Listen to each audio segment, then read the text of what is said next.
Back like we never left, baby. What's going on? My name is Cody Lashley, and we are back with yet another edition of the C3 Friday Free for All. I appreciate each and every single one of you sticking around with C3 while I took a little bit of a much needed rest, a little bit of a vacation. I appreciate y'all's continued support. We are back, and we are here to talk about the 2026 draft class for the Carolina Panthers. Boy, did Dan Morgan do his damn thing, and I am very excited to talk about it with my boys. First up, you know, my boy JD got some wind over there in Hawaii. What's up, big bro? But hey, man, listen. Let me first start off with my man, the one, the only. He now has this brand new podcast called The Blue and Black Attack on YouTube. It's Panther Pickle. Pickle, what's up, brother? What's up, Cody? How are we doing today? Doing good, man. How are you? I'm all right. All right, man. Happy to have you. Next up, we got my boy, the Sigma Panther, Christian, ready to talk Panther football. What's up, dude? How you doing, man? How is everyone going? It's good to be back. Friday free for all, huh? Love it, man. Yeah. It's been too long. It's been too long. We need a little bit. I know, man. Ready to talk some Panthers football after the draft. Especially me. I'm always on my ass. You know, I need to make it a point to get off it every once in a while. Next up, from the beautiful Isle of Hawaii, my man JD back on the free for all. JD, what's up, dude? Yo, what's good, man? Hey, I don't y'all can hear me. They supposed to be blocking that all day. I apologize. No, it's all good, bro. Definitely got some of that Hawaiian wind blowing your way, but it's okay, man. I hear you. How you been, brother? Hey, life been lifing, bro, but we here to talk about football today, so I can't complain. Yes, sir, man. Well, hit that like button, hit that subscribe button, hit that join button. It helps us in the YouTube algorithm. We appreciate each and every single one of y'all. Boys, I have titled today's podcast, Is Ikem Ekwonu finished with the Carolina Panthers? And the reason that we asked that is because with the 19th overall pick, the Carolina Panthers select Monroe Freeling out of the University of Georgia. Dan Morgan went looking for some dogs, and he found himself a bulldog. Almost 6'8", 315 pounds, the arms of a pterodactyl, 34 3/4 inches, monster hands. Boys, Dan Morgan and the rest of the front office obviously felt good about this pick.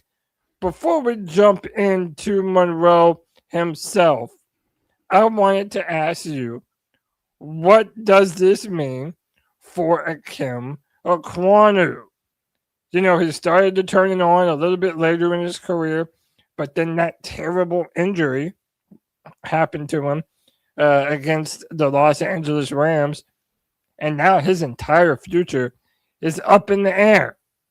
What do we make of the 19th overall pick, and do you think Ikem Ekwonu still has a place on the team? Boys, it's a free-for-all, damn it. Jump on. You're muted, like whole time sake. Of course No, you're good. No. I'm not. I don't think he is. I mean, I'll be honest with you.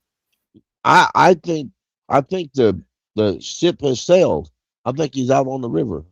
Now, yeah, if he comes back, and I'll just hypothetically sometime this season, he comes back and he can prove that he can play a different position, then who knows what the future holds for whoever. Because, you know, as I was mentioning a few seconds ago, if you never know how injuries happen. If Hunt re-injures himself and they're looking for a guard and Akim's healthy and they say, see what he can do at right guard, then who knows what happens in life. or if Timo at the end of the season decides, I've had all enough of this and hangs it up, and Icky says, hey, I'll resign for cheap. I'll give you a hometown discount. They say, all right, we'll see what you can do at right tackle. Anything's possible. But as far as to say opening up their pocketbook and giving that man any type of big contract to play left tackle, that ship sailed when they drafted Freely.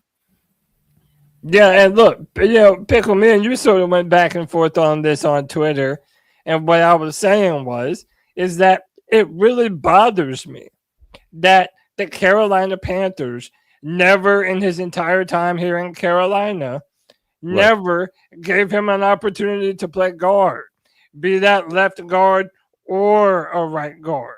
And I feel like that was such a wasted opportunity on behalf of the Panthers, because now, even if you do want to see what Ikem Ekwonu has at the guard position, you're essentially doing that under the auspice that one of either Damian Lewis or Robert Hunt will be either cut to save money, or they won't be on the team for whatever reason.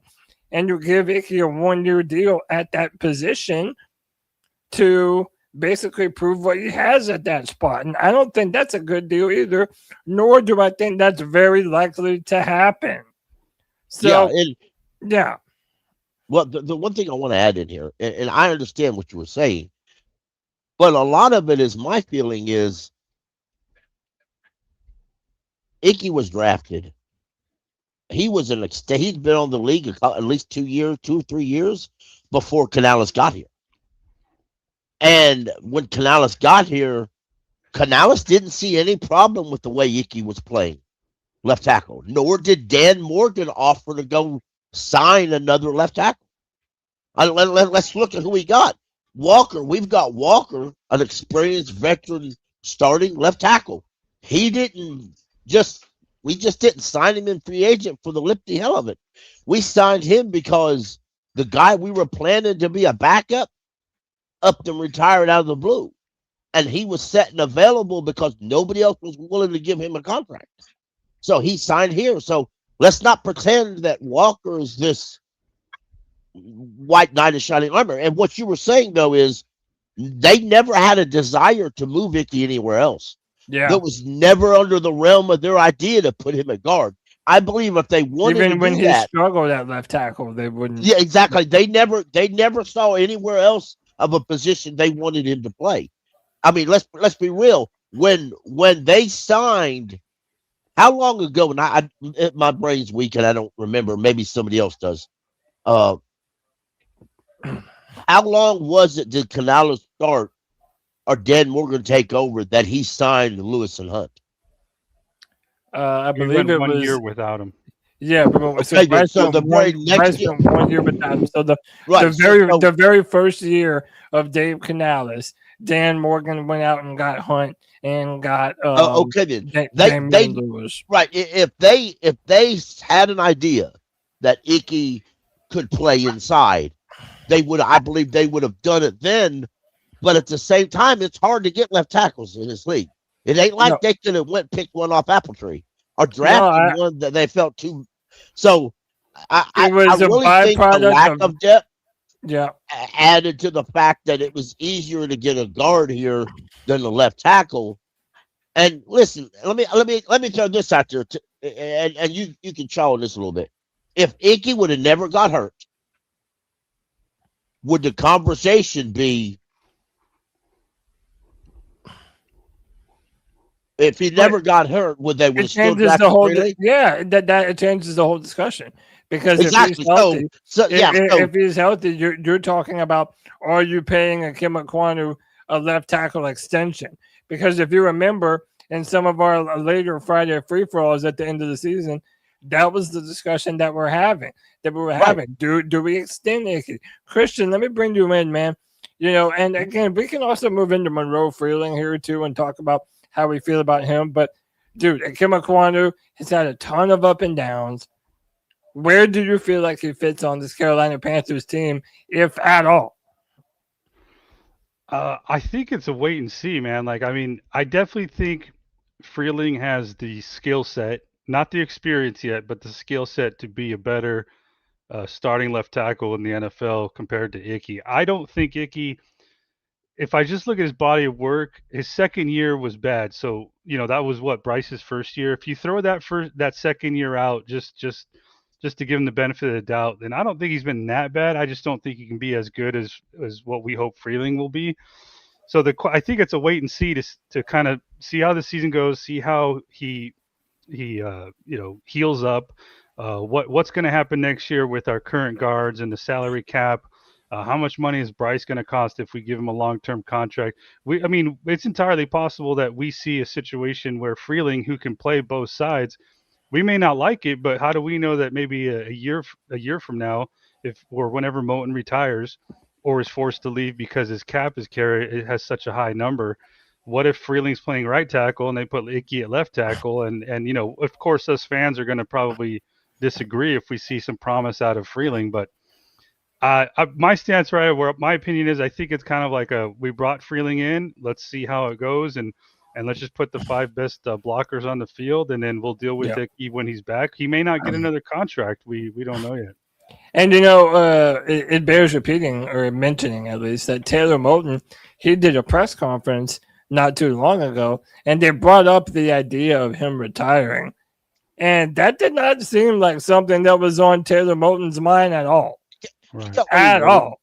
He got what he wanted the last time he got on the. Let's be real. But he also said that he still feels like he's in his prime, and that he wants to compete for a bunch of years. And given everything that Taylor Moton has done for the Panthers, I don't think that you can give that guy the axe. Like, if he wants to stay here and finish out the entire contract. It's football. Yeah, but who else? That don't mean peanut butter to jelly. Do we feel like Ikem Ekwonu, after struggling at left tackle, he started to turn it on? I don't want to make it seem like he was a total and complete liability, but did you really feel comfortable moving Ikem Ekwonu to right guard? And even still, right tackle, even still, you're going to have to pay him right tackle money at a position that he's never played before. Personally speaking, I said it the other day when we were having to chat on Twitter. Personally speaking, I would use Icky if he was healthy here this year as a backup somewhere. If somebody got hurt, I would see what he could do. But as far as in the future, I would shake his hand and say, "Good luck in life, bro. We're not offering you another deal." Let me bring in my man. If you really truly wanted to play and it's within the trading deadline, then I would see what the trade wire offered. Yeah, I really would. Let me bring in my man JD. JD, what's up, bro? Talk to me, man. What does it come up? What does he bring to this team? Cody, I'll be going right back forward? Yeah, okay, do your thing. What does Ikem Ekwonu bring to this team going forward? Does he have a spot, and what position is that spot at? I mean, you guys touched on a lot of it. My initial thoughts were that left guard, like the spot that we had, I won't say a lot of us wanted to see him try out, but that was my initial thoughts. Like, when he heals up, see if he can play left guard. I would say the competition right now is between the veteran we brought in and the rookie we just drafted while Icky is recovering. I mean, it's a tough situation for him to be in. Just trying to put myself in Icky's spot, because he was starting to play well, and then he has accident, like an injury he can't control. And now the offensive line is good throughout the season. You're not gonna mess with that chemistry. So, and it's a contract year for him. Best case scenario is I think Morgan's going to do right by it, give him an opportunity to prove himself.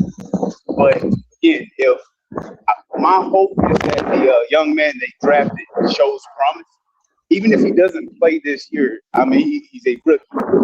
You can allocate those funds towards someone else. And again, sad enough, it happened to Icky the way it did. But that's the business aspect of the NFL. Yeah. I'll Yeah, add go some ahead. more to it. Just so I personally think Icky could be a Pro Bowl left guard. Personally, I do I too. mean, I do I too. think I think we're not the only fans that think that. However, the problem is that we already have a really good left guard in Damian Lewis, who I couldn't tell you if he would be better than Delu. Um, and then yeah, he could move to the right guard, right tackle. So the question, like you put up, Cody, is he's never played there before. But I also have the opinion of, dude, you're a professional athlete. If you limit your, like, if you're literally saying you can't make it work, right tackle, if that's where the position is, if that's where we want to see you, if you can't make it work, then then we take the pickle stands and say bye bye, see you later. I No want him good. on this team, but I don't see how difficult it would be for a professional NFL athlete to learn how to play right tackle. Just to add to that, I don't think there's a single fan. There shouldn't be a single fan that doesn't want Icky, the character, the person he's presented himself as. Like it's what Morgan and Canals talked about with building the team. You want good players. You want guys with that dog in them. And like Icky's going to be in the NFL for years to come. That outside of him not recovering back to form with that injury, like he's going to be in the NFL. So it's if I'm calling it, I'm saying the writing's on the wall. He won't be a Panther for much longer. But the solace is that he'll still get millions and millions of dollars throwing other grown men around playing a game that many of us not every opportunity. So Yeah. No, you're good. Hey, JD, I just want to be real with you, man. It is hard to hear you. You got a lot of background noise. No, hey, I'll just hop out and hop back in when I'm not moving around, man. My bad. no, you're good, man. Hey, man, I had to get you in here and let you speak the truth, bro. But yeah, come back in when you're in a little bit better environment, man. I do love your opinion on this stuff, man. Yeah, Yep. absolutely. Shout out to JD. But look, listen, I feel like you have to draft well. If you're able to draft well, you get cheaper on the offensive line, and you're not having to spend millions of dollars on free agent left guards and right guards. But that takes time to put in those kind of draft picks and build them up into the players that you want them to be. We'll talk about Sam Hecht in a little bit, and Right. I think that Sam Hecht has the potential to be a starter this year. But Icky, right now, there's just a giant question mark on what his future is with the Carolina Panthers. I do wish that he, at some point, would have played guard. But let's be real. Now we're not talking about Monroe Freeling versus Ikem Ekwonu. We're talking about Monroe Freeling versus Rasheed Walker. Is there an opportunity for Monroe to basically win the left tackle position in training camp? Or do the Carolina Panthers feel like they want to let the Rook sit for 1 year? He was only a 1-year starter at Georgia. Let him sit for a year. Don't thrust him out too early. You signed Rasheed Walker for a reason. He was the best left tackle available in free agency. What did you think of the chances that Monroe actually wins that job in training camp? Or do they feel better going with Rasheed Walker? I think we're gonna see Rasheed Walker starting. Personally, I just don't think Freeling has enough experience yet, unless he's forced to start. But I just think, but I guess I'm 50-50 on it, man. Now I'm going to contradict myself, because I also think if Freeling shows something in training camp, that Walker could be an easy cut. And as weird as it might be to hear that, he could be an easy cut. But then again, I don't know, man. I'd rather start. I don't know. I like having a backup. How about that? I don't. I think Monroe Freeling has a good chance to start. He was the 19th overall pick. There was a lot of draft boards, and I mean a lot of professional NFL teams draft boards had him in the top 10, the top 5, the top 10. There was growing belief that if he would have went back to school, he would have been a top 5 pick. Now, He didn't, so he's here. So that's something we'll never know. But and I said all that to say Rasheed Walker wasn't re-signed with the Packers for a reason. It just wasn't. Um, the Packers drafted a first round pick left tackle on Walker's last year for Green Bay. So it might, kind of a lot to the stranger. Now he's only making $4 million this year, so it ain't like they can't move Yeah. on or even make him play swing. So that part, and I guess to say if Freely shows up for training camp or preseason and he legitimately looks the part, and he shows up for preseason and he legitimately looks the part, I don't see how you can tell him, well, you played better than Walker. You performed better than Walker. You blocked better than Walker, but we're going to make you a swing tackle because you're a rookie. That's just I don't think Dave Canales is going to do that. If you perform it, you beat Walker, you get that opportunity. Now, I said that knowing full damn well that, and I'll stand by this, that Cade Mays beat Austin Corbett last year, and the only reason why they moved Cade over is because they needed him at guard. And but also, last don't year you in think the that was a little bit of loyalty too? I feel like they brought in Austin Corbett at one point. He had played well up until the injury sort of bit him. I kind of feel like they were kind of just doing right by Austin and Corbett more than they were just playing the best player, which is not necessarily a great thing, because if you have a better player, you should start the better player. But Right. I'm just being real. I feel like that was in play there. Before you Yeah. answer it, shout out to Daniel Castro with the 5. So many want to write people off. Panthers give everyone the opportunity to succeed. It's not over till it's over. Hence, keep pounding. Absolutely. My only question is, where does that opportunity come from? How does it come to him?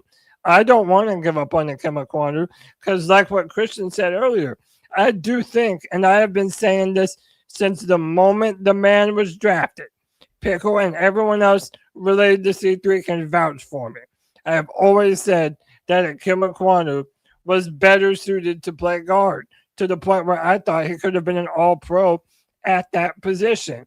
But they never played him there even one time. And I don't know what the circumstances going forward to get him to play that position. Now, when it comes to Monroe Freeling being a swing tackle, I really think all the opportunities are open, because I feel like they know that he is the future.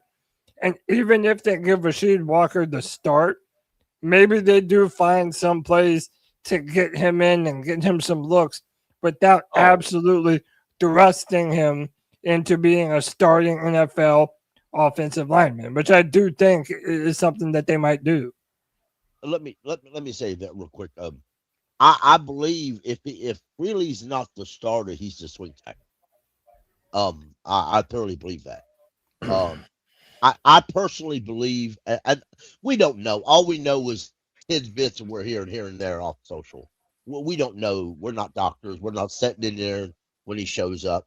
We should know a little bit more, providing he shows up for OTAs the 9th. I think rookies show up the 8th. But anyway, but we should know a little bit later this month. Fact is, maybe even this time next week, we may know a little bit about Icky's health. But I'm going to assume that, as it normally is, Icky's going to start the year on PUP, because by rights he shouldn't be completely recovered yet. I know people, I'm assuming in the chat or elsewhere, saying, but we saw in the photo that he looked fine. Well, you saw him walk on the photo. You saw him without a brace. You didn't necessarily see no more. You're not a doctor. You're not standing beside him. Anyway, all that being said, I am assuming, until I know otherwise, Icky starts it on PUP. If that's the case, Walker should play swing tackle. But I'll say this, Cody. If anybody looks at the depth on the interior offensive line and you don't gasp, it's because you don't comprehend the reality of the situation. Our depth on after Hunt and Lewis is atrocious. I Yeah. really mean atrocious. And it's impossible to have depth, I mean, to at least have good depth at every position in the NFL. But you're right. I mean, outside of, I really feel like we didn't really know how blessed we were having that vicious trio of Austin Corbett, Cade Mays, and Brady Christensen, because all three of those guys in a pinch could come in and play that position well. And now, it's not really that type of scenario. Let me ask you a question, Cody. I'll ask Christian a question too. And it may sting a little bit. You don't want to answer it, you don't have to. Brady Christensen's a free agent. But with his injury history, because he doesn't seem like he gets here, he gets his feet settled, then he's hurt again. He's still a free agent. Would you sign Brady Christensen? Oh, absolutely. Absolutely. That's the dumbest question you've ever asked me, Pickle. Right. What a dumb fucking question. Listen, even if I got you all psyched up for this dramatic question. I know, like it was about to be something hard for me to answer or something. Of course I would sign Christensen. My deal is this. Even if he's injury prone or whatever, would you rather have Christensen or not have Christensen? And also knowing that you don't have to break, but you're not going to break the bank for him. You know what I mean? He's not going to be especially if he hasn't signed yet. That means that it's not going to be very expensive because his market is not very in demand. But I do want to go to Monroe Freeling as a prospect because this is our first free for all since the draft. What do we feel about him? I'll just say the first thing that I like about him, unlike Ikem Ekwonu, where the narrative when he was coming out was Ikem Ekwonu is bananas, is brain busters and run blocking, but the pass protection leaves a little bit desired. Monroe Freeling is a pass protecting left tackle. Right. Period. Now, that doesn't mean that he's not good in the run either, because big boy can move, all right? This is an athletic, big man, former basketball player. But the fact that he is a long-armed, agile, dancing bear who can pass protect and keep the quarterback clean on third downs or second and long or whatever, I love that about his skill set. And I feel like we really have not had that since Jordan Gross. So I do love that about him. What are some of your initial thoughts on Monroe? We'll start with Christian and then go Pickle. And by the way, if y'all want to join, the link is pinned to the top of the YouTube chat. If you want to join the conversation, jump on in, man. We don't bite.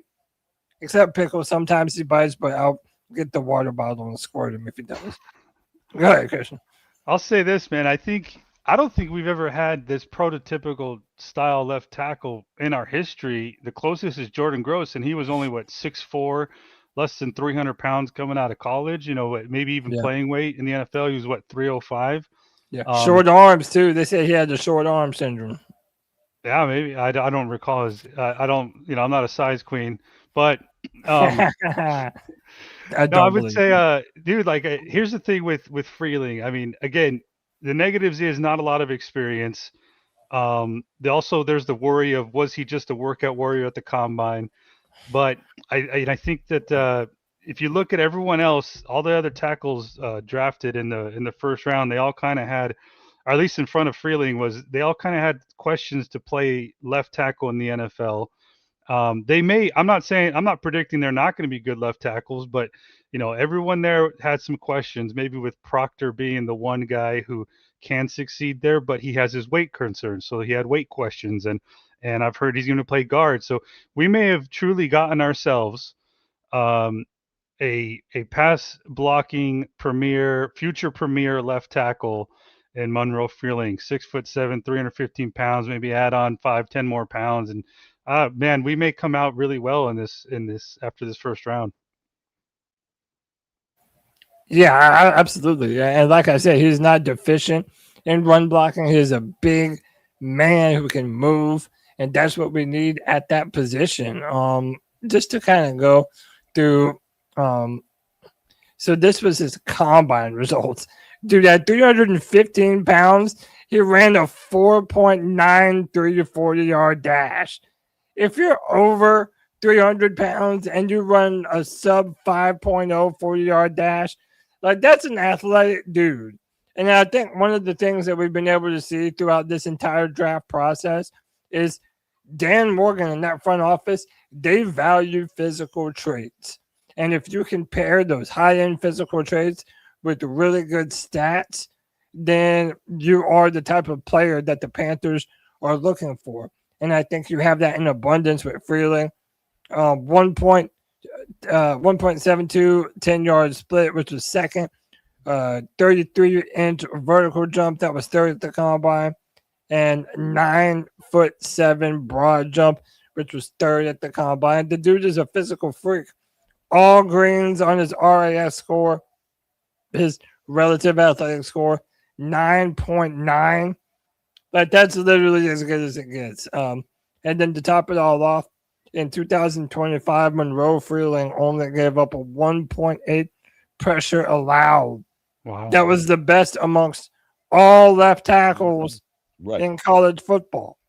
I mean, let's be real. Even the fact that he was available at 19 speaks to how lucky the Panthers are to even have this dude. Right. Yep. And to be honest with you, I really like this kid. I think he looks a lot like Jordan Gross, to be honest with you. Let me see. But Yeah, maybe a little. Pull up. Well, I'll pull it up a little. Pull up. You can pair his picture, both without the goatee, and then you add a Jordan Gross picture in. But anyway, I'll do that later. I'll show you. But yeah, go ahead. What? So, according to Google, he is a prime left tackle. Yeah, go ahead, Chris. I mean, he is a prime left tackle. Not granted, he has all the skill sets. He has everything loaded. But the benefit of having Walker is more of a pass blocker than a run blocker, and you're not forced into starting him. I mean, you're not forced into it, which is a good thing. And we was talking about depth. If somehow Icky was healthy, and Freeling was healthy, and Walker was healthy, and Moten was healthy, I would not be afraid to go in the game with all four of them fuckers active. Yeah. Christian, what was the stat that you were reading? I was just looking up Jordan Gross's arm length. According to Wikipedia, it's 33 and a quarter. Yeah. Panay Sewell is 33 and a quarter. Brady Smith is 33 and a quarter. 33 and a quarter was considered. It was slightly below the desire's 34. 33 quarters slightly below that. But Gross started on the right and then moved to the left. But Gross couldn't play on the inside. Taylor Moten, when we drafted Taylor Moten, we drafted him to play guard. But he couldn't do it his rookie year, and then we were going to use him as a backup because we were going to let him just develop as a guard. And then our right tackle got hurt, and he played right tackle in college. So we slid him over to right tackle, and he stayed there. People like to shit on David Gettleman now, and he was far from perfect. That's a worst. Yeah, he was far from perfect. But you cannot deny that there were a bunch of picks that he made. No, you can't even say that because there was a bunch of picks that he made that ended up working out for the Panthers. He drafted Christian McCaffrey. He drafted Taylor Moten. He drafted Starler Tulele. He drafted K'Wan Short. He drafted some players that are still doing stuff with us now. Anyway, I'm not trying to relitigate David Gettleman. I'm just saying that was a Gettleman pick. Scott Fitter is worse than David Gettleman. And I only say that one. Yeah, Scott Fitter is worse than David Gettleman. Scott Fitter, and he's the worst GM we've ever had in the history of Carolina Panthers. Yeah, Fitter was. Look at all his drafts; they were terrible. Shout out to Jost. He says a Georgia tackle protecting an Alabama quarterback. You love to see it, don't you? I mean, listen. If anything, it's not just Bryce that benefits off this. It's that running back room. It's Chuba Hubbard, Jonathan Brooks, now A.J. Dillon, Trevor Etienne, which that prompts a whole nother question. How many running backs do we go into the season with? Is there an odd man out in that list? But are there any more thoughts about Monroe Freeling before we move on down the draft a little further? No, not for me. Okay. His ears are not as big as Jordan Gross. And I think even Jordan would tell you that. And I don't know if that means anything. Do they measure your ear size when you're at the combine? I don't know. I'm aware of. Maybe they should. Maybe. Well, I mean, if they're going to measure size, the body part, shall we stop this conversation before we get you know what? That's a damn good idea. How about we move on to our second pick in the NFL draft? Now, boys, this is interesting because there was a lot of players on the board that Panther fans were pulling for, and a lot of those positions didn't necessarily involve defensive tackle. But the Carolina Panthers did just that. They went out and got the fridge out of Texas Tech, Lee Hunter, with the 49th overall pick. Lee Hunter is a people mover. Incredibly strong, 146 tackles. By the way, this is since 2023. 146 tackles, 38 tackles for loss, 81 rush stops, 75 quarterback pressures. All of those are either first and second in that time period. What do you think this means for the Panthers' defensive line? Is he a true zero tech nose tackle? Is this more about getting Derek Brown less double teams? And how do you think our overall defensive line benefits from the inclusion of Lee Hunter? Also, remember, you still have Bobby Brown and you still have Tershawn Wharton on the roster. So what do you make of Lee Hunter with the second pick for the Carolina Panthers? I'll let Pickle go. You go first this time, man. As a tackle, as a defensive tackle, because I don't believe he's a true nose tackle. A lot of people want to claim he's a nose. I think I'm gonna call him a defensive tackle because I think he replaces Ashawn Robinson. Ashawn came here. Ashawn was not a nose when he came here. Ashawn had never played nose tackle when he got here. Ashawn Robinson was never known as a pass rusher till he left here. If you look at his stats, Ashawn Robinson, I think in 7 years, he had 1 sack. He came here and left here with like 7 or 8 sacks. He got a bunch of sacks with us because we actually taught him how to tackle. Now, all that being said, I think he can play the 3 technique, the 4 technique, and the 2 technique. I have no problem saying that. But honestly, I have to say this. I was expecting a linebacker, not a defensive tackle. But all that being said, I like Lee Hunter. I like what he brings to the table. Do you think that a linebacker, do you think the Panthers would have been better service drafting a linebacker over a defensive tackle, especially considering that by the time we made that pick, Jacob Rodriguez, who was really kind of the apple of everyone's eye, he was already off the board. And I knew he would be, though. And I had said it. Yeah, I did too. I put out a tweet about it too. Yeah, exactly. I said, if you want Jacob Rodriguez, get him in the first round, or be prepared to trade up way, way, way early in the second. But nobody was going to. And even there's argumentative sake. Even the Dolphins don't need him, but they just took him because he was a talented guy. Anyway, but there were other linebackers that I would have considered. I would have took Anthony Richardson. I would have took or just highly considered taking CJ the Georgia. I can't remember CJ Allen. Yeah, it was Gold Day was out there. There were linebackers fit to be taken, and I know Dan Morgan said that he didn't get an opportunity to. Yes, he did, and to be bluntly honest, he just didn't value linebackers worthy enough to take it in the second round or the third round. So look, Pickle. So I'm not calling Dan Morgan a liar, but I'll ask y'all the same thing I asked in my show yesterday. Does Dan Morgan value linebackers as much as we want him to? Well, okay, I'll start with this. I disagree on you saying that we needed a linebacker more than a defensive tackle, and I'll go in on that a little bit further. But you brought up Dan Morgan. Guys, Dan Morgan is not required to tell the media and the public the 100% truth on their process or what they value at any point in time. There are so many people that go up and say, oh, well, Dan say this. I was watching another Panthers podcast the other night, and I was listening to one guy who was saying, when they moved up, the Panthers moved up to draft Lee Hunter, and they made it sound like it was for no reason at all because Dan Morgan didn't really feel like the Jets or the Vikings were going to take a defensive tackle.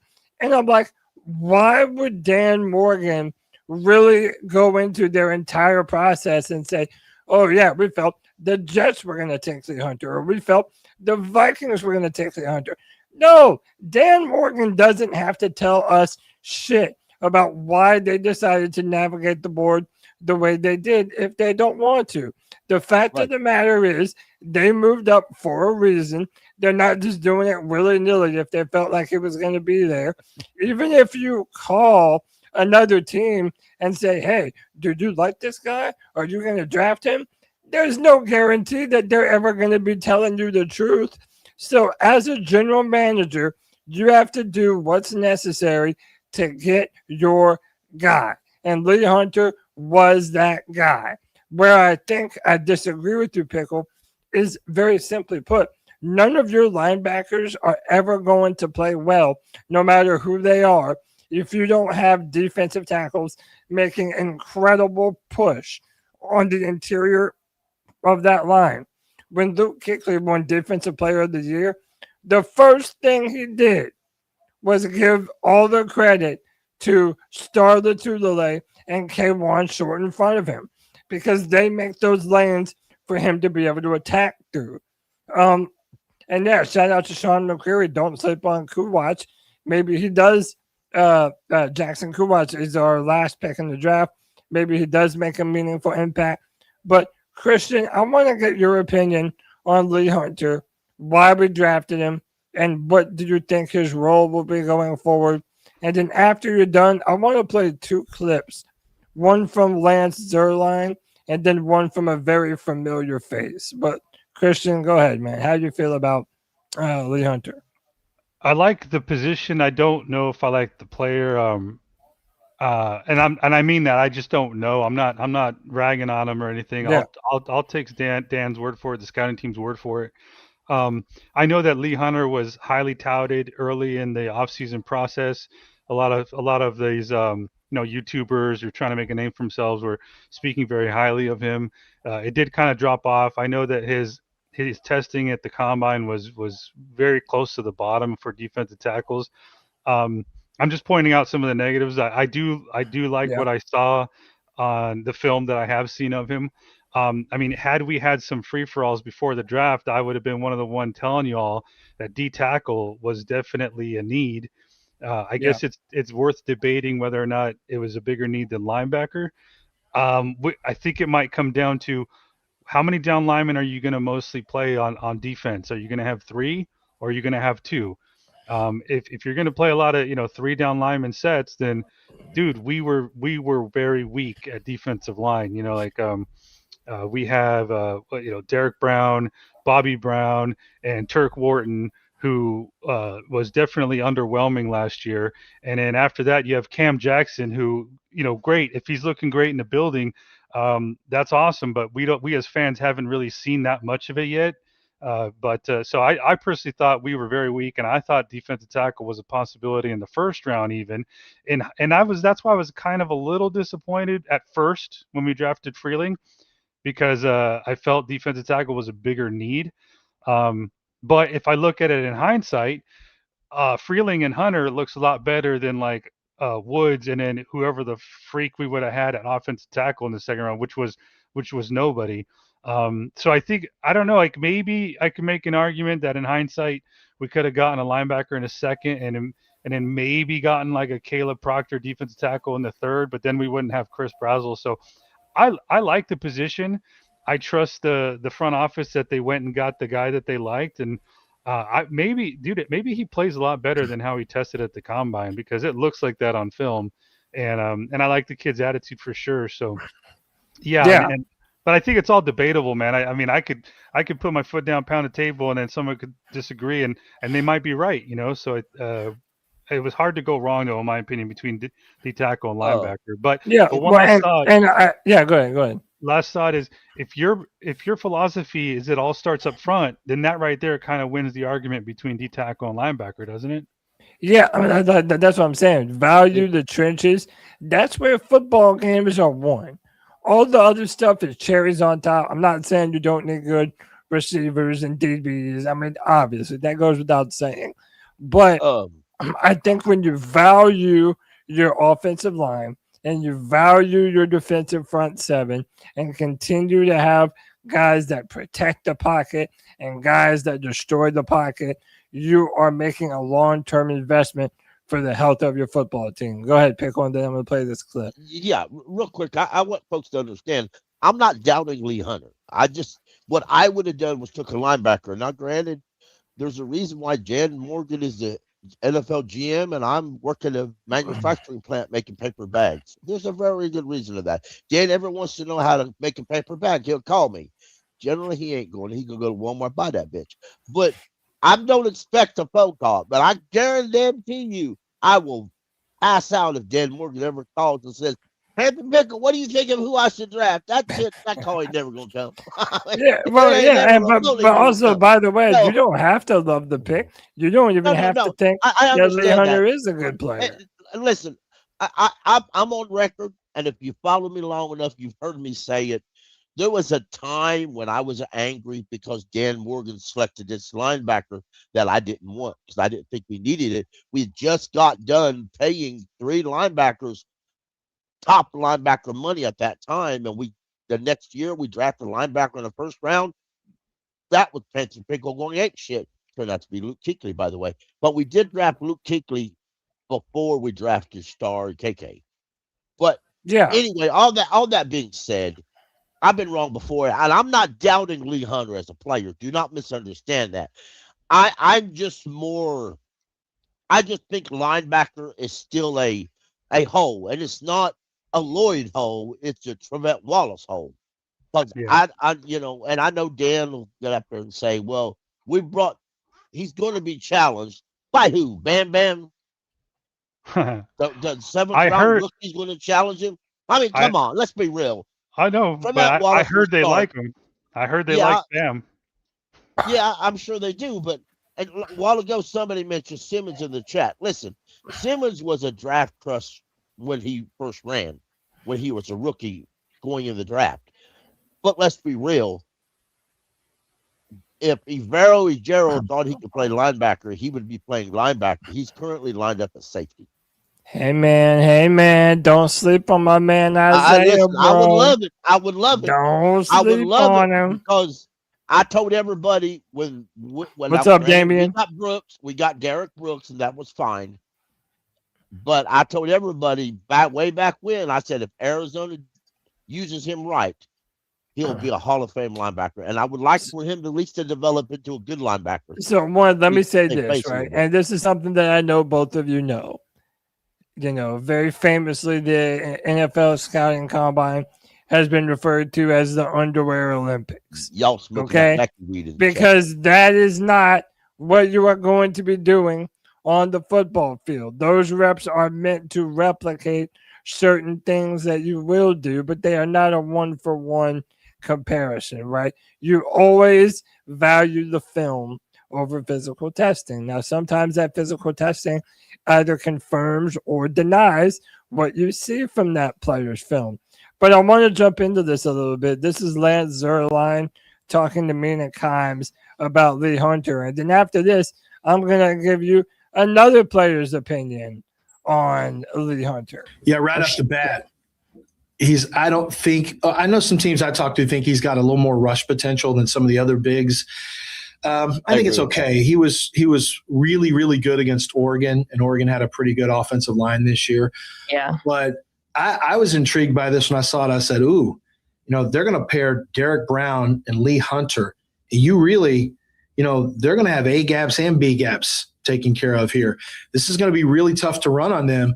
And if you can shut down one part of the field, either with a lockdown corner, with two big hogs in the middle, however you want to do it, philosophically and schematically, it's always intriguing to me. We're just going to keep using that word because it really forces the chess match of DC versus OC.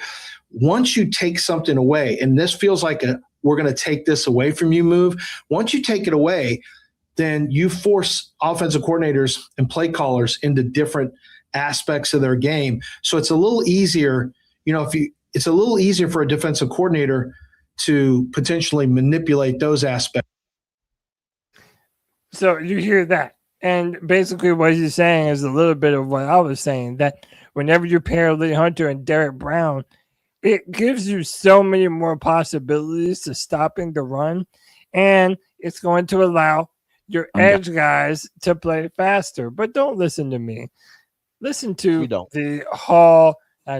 Listen to the Hall of Famer Luke Kuechly talk about Lee Hunter and his defensive tackles and the method behind the madness of why we drafted them. Even bringing a new young guy in like that's going to be super helpful. But I think the biggest thing that we've talked about with these first two picks are the people. And I don't think we can understate that enough. The conscious decision from this team, this front office, to draft, number one, really good football players, but number two, great people, I think is huge. And then you kind of nailed it. The guys on Texas Tech, that Bailey, the edge rusher, and then obviously Jacob Rodriguez, those guys would not have the success that they did without having a really good inside guy. And my second year in Carolina, we drafted Starlo Tulele in the first round and K1 Short in the second round. And Thomas and I, remember Al Holcomb, our linebacker coach, said, hey, you two better walk into Dave Gettleman, the GM's office, and say thank you. So this actually wasn't even the clip I thought it was, but he does make that point that when you have defensive interiors that are dominant, that are getting pressure, that can allow your linebackers to play fast and allow your edges to get to the quarterback, it makes everyone on defense play better.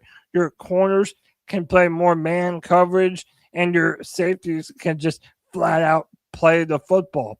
So that's why even if you felt like, well, we needed someone to replace Bam Bam or Trevin Wallace, dude, I don't think that any of us in the long term are ever going to regret making a pick like Lee Hunter just because of what it does for the defense as a whole. And I think the sky is the limit for him. I think that when he is next to Derek Brown, you're really going to start to see the full dearth of what he can do as a player. Yeah. Real quick, I a lot of, just so folks understand, at the beginning when Cody brought him up, I said I don't call him a nose, I call him a defensive tackle, because to me, a nose tackle, and I know when he was drafted, some called him that, but to me, a nose tackle is a two-down guy who lines in the middle of a 3-4, and he stops run because he's incapable of doing anything else. That's the old-fashioned version of a nose tackle. And Lee Hunter is more than a nose tackle. He's more than a run stopper. He could be an effective pass rusher. I believe that. And I don't believe he's going to play nose. I believe he's going to line up on the outside. When the rarity they're in the base formation, he's going to line up on the outside where Derek Brown lines up on the outside, and in the inside you're going to see a Bobby Brown. But I also believe that when they're in a passing down, which there's only going to be two tackles in a passing down, it's going to be Lee Hunter and Derek Brown. Eventually, now they may swap out Lee Hunter a little bit here and there, and what they called him a rotational gig. But Lee Hunter's biggest competition on the line. No, I'll just say this, and people can take how they want. Our defensive rookie's biggest competition is going to be the defensive coordinator, who I still think's an idiot. So go ahead. No, he is. So look, I found a clip of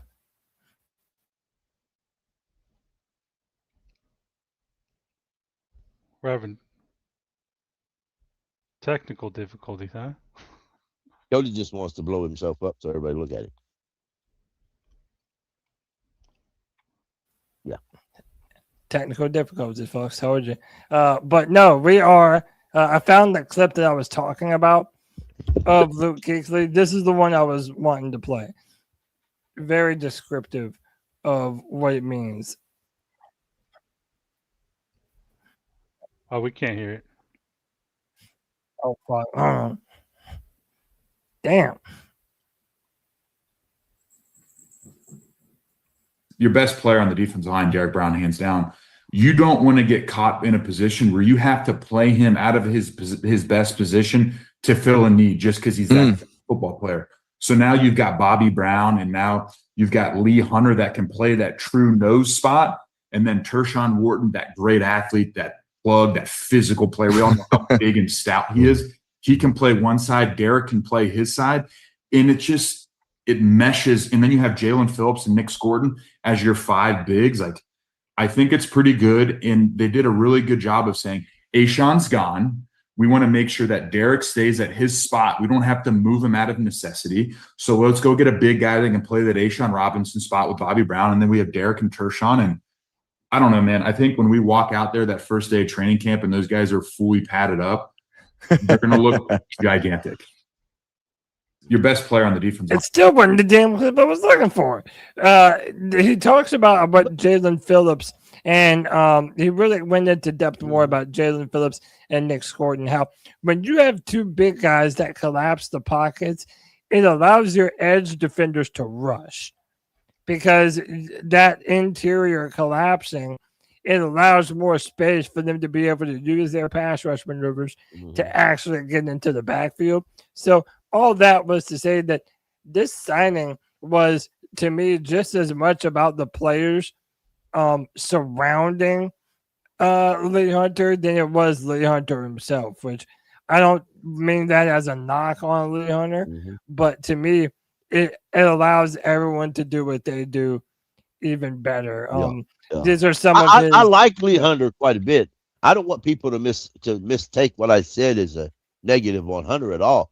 I really like Lee Hunter a lot. I really think that he's going to be a valuable piece moving forward, a complete valuable piece. One of the reasons why, Cody, a while ago you mentioned Star and KK. One of the most valuable things we did, and at the time it wasn't always looked correctly, because KK Star was taken in the first round because he dropped, because they thought he had a heart issue. I think that's what it was. Yeah, Star too. Yeah, he dropped in the or was first. It K? We took him. Yeah. Star dropped in the first. He dropped to 14, and he was projected to be a top 5 pick. So we took him. It was one of them, like Freely, it was one of them. Well, you got to take him. I mean, this is what happens. And then come to the second round, Gettleman loved KK, and Gettleman wanted KK to start with, but he didn't have KK valued enough to drop in the first. So he just said, heck with it, and drafted KK too. And there was a lot of commotion at the time. It was like, well, okay, that's nice for tackle, but we've got other spots available. And it worked out really well for Star and KK, because they were kind of a pair for the whole time they were here. And there was a lot of situations where we maybe let Star walk and we shouldn't have. But anyway, nonetheless, they were a pair made. So I like this as far as for the defensive line. You can never hardly go wrong by picking in the trenches. I just don't like who's lined up next to Devin Lloyd. I think that's going to be a hole. That's Yeah. going to cost us some games this year. But People saying keep an eye we'll on just wait Jason and see. Kuwatch too. I mean, it's a lot to ask for a Yeah, seventh round pick. seventh. Yeah, we'll see. Seventh Yeah, I round. know. Yeah, it's a lot of hype, and And I love the hype for a rookie. But we'll get to Jason Kuwatch real quick. you Let me know, welcome in my dog see. Anthony back on the free for all. Ant, what's up, dude? What's up, boys? How y'all doing? Doing Got good, man. What's up, man? How you living? What's up? I'm good, man. I'm pretty good. Look, man, I'm going to give you an opportunity to speak on a little bit of everything. We started off today talking about, does Ikem Ekwonu have a place on this team? And because of the drafting of Monroe Freeling, if he does, then what is that position? And then after that, you can talk a little bit about how you feel about our first and second picks of the draft. Monroe Freeling at left tackle and Lee Hunter at defensive tackle. Yeah, so to me, at first I was a little I really didn't have a good opinion about it, but now I'm kind of like, after what I heard from Taylor Moton in the press conference, he must have told the front office he still wants to play. And to me, that kind of signaled that Icky's the odd man out here and Monroe's going to replace him. It stinks, the timing of the injury. But I also think it was kind of like, kind of a sign that like we maybe needed to restart on left tackle. Because, you guys said in the beginning of the show, like Icky was progressing, but I don't think he was necessarily where we wanted him to be. Like, I think he's kind of like Bryce. Like, he shows high flashes of greatness, but we don't consider them franchise players yet. So I really think like it was a smart decision to draft another left tackle, even though it's not like the sexy thing to do. But yeah, if I had to guess, I'd say Icky's done. Now, like, is there a small chance he has a robust market and like the only deal out there is like a 1 to 2 year prove it deal from Dan Morgan? Like, yeah, sure. Like, if he wants to come back next year. But I'm also in the mindset, like, I don't know how much you're willing to risk trying him out in a new position and just trying to sell the fan base on that, like that. I get it. Like, it's become more common in today's NFL, O-linemen just switching positions and being versatile and being able to kick inside. But to me, I really don't know what to expect. I mean, his injury was bad too. So I don't know, man. Like, if you're asking me what I would do, I would probably just draft more offensive linemen again next year. I think that's just always the smart thing to do. As for the second round picks, listen, man. I love the players. Like, the first round, Monroe I didn't even think he was going to be there. So the fact we got him just made total sense. You couldn't pass on that player. And, I read from Joe Person that they were also Jeremy Fowler. Essentially, it was tackle or bust on day one. Like, that's the position they wanted. And, like, they were high on Proctor, too. So it was probably going to be Proctor or I read they were high on all three of them. Proctor, Lomo too. And I was Fano too. Yeah, I was gonna say, like, that's completely fine. Like, Freeling was supposed to go high. Another guy I liked was Blake Miller from Clemson, but he's more of like I think he's more of a right tackle. Well, honestly, and we don't draft them Clemson Tigers around these parts, Anthony. We don't. That's not something that's not something we do in Carolina, okay? And I'm not mad about it either, dude. Okay, but let's move on. Let me ask you this, Anthony. Could Monroe Freeling win the left tackle job this offseason, or do you think the Panthers don't want to rush him into action and that they're going to be more comfortable playing Rasheed Walker, the left tackle that they signed in free agency? Yeah, I've been thinking about this a lot. Like, I think they're gonna give him the opportunity to win the job. But here's my pause with this. The last two off seasons, we've seen how Austin Corbett has quote unquote won the center job, for example. And I don't know if I necessarily believe that, but I think there's a small part of me that's like, I think Canales is more comfortable with these veterans. Yeah. So, and the other part that stinks of this is like, I wish we could be at training camp so we could like call this shit I out. Cause know. like, we don't even know if like Dave's telling us or like if what's really going on in practice. But yeah, one man, more he can year and we'll be there. One more year. yeah, one more year. He could totally win the job, though. I mean, like, Fortner and Rashid, they're signed to backup money. So it's like if the rookies win the job and they, have a problem with that, then it's like, well, you're not affecting our books really. So it's like we hold all the leverage here. But he can totally win the job 100%. Yeah. No, I think so. Bro, let me welcome in my bro. It's been too long. My dog, Poppin' Bullets. What up, Pop? What's up? What's up? What's up, man? Good to see y'all again. Yes, sir. How What's up, you man? living, bro? I ain't doing too bad, man. I ain't doing too bad. Could complain, but it ain't gonna do nothing for me. So we here. I hear you, brother. I hear you. Yeah, Bro. cool. Yes, What's up? sir. Hey, man, let me ask you this. Let me ask you, bro. I'm just going to start from the top. I labeled tonight's show is Ikem Ekwonu finished with the Carolina Panthers. Just on those two players, Ikem and Monroe Freeling. Do you think Monroe that this is his job now? And Ikem Ekwonu, what role does he have on the Carolina Panthers now, if any? Well, and what path I mean, does he in have my to opinion, being on the team? I think Yeah. that I'm so glad both of these guys are on the offense because if they was on defense, hold on, am I breaking up? No, No. you're good. I hear you. If they was on the defense, you wouldn't see Freeland at all. Evero would even put him Okay. out there. So I think with Freeland, yeah, he has every shot to get on the field. I mean, you got a rental out there, and actually, I think Freeland gets paid more money, right? So I mean, really, Wallace could be just a backup. Yeah. And at the end of the day, Icky, a lot of people compare his injury to the tight end, Jimmy Graham, because Jimmy Graham had the same. But we're talking about a guy who weighs 150 more pounds more than Jimmy Graham. Yes.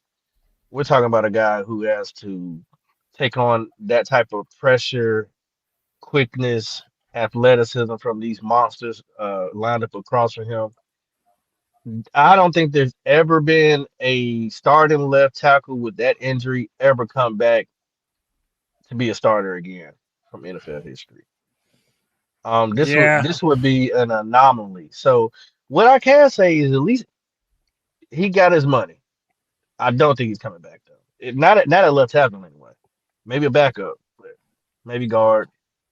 But Pop, this is Another what I thing- said, man. Is like, and then I'll let you go, Anthony. But what I was saying earlier was, it's such a disappointment that we never played Icky at guard at any point in time in his career. Because one, I think he's better suited for that position.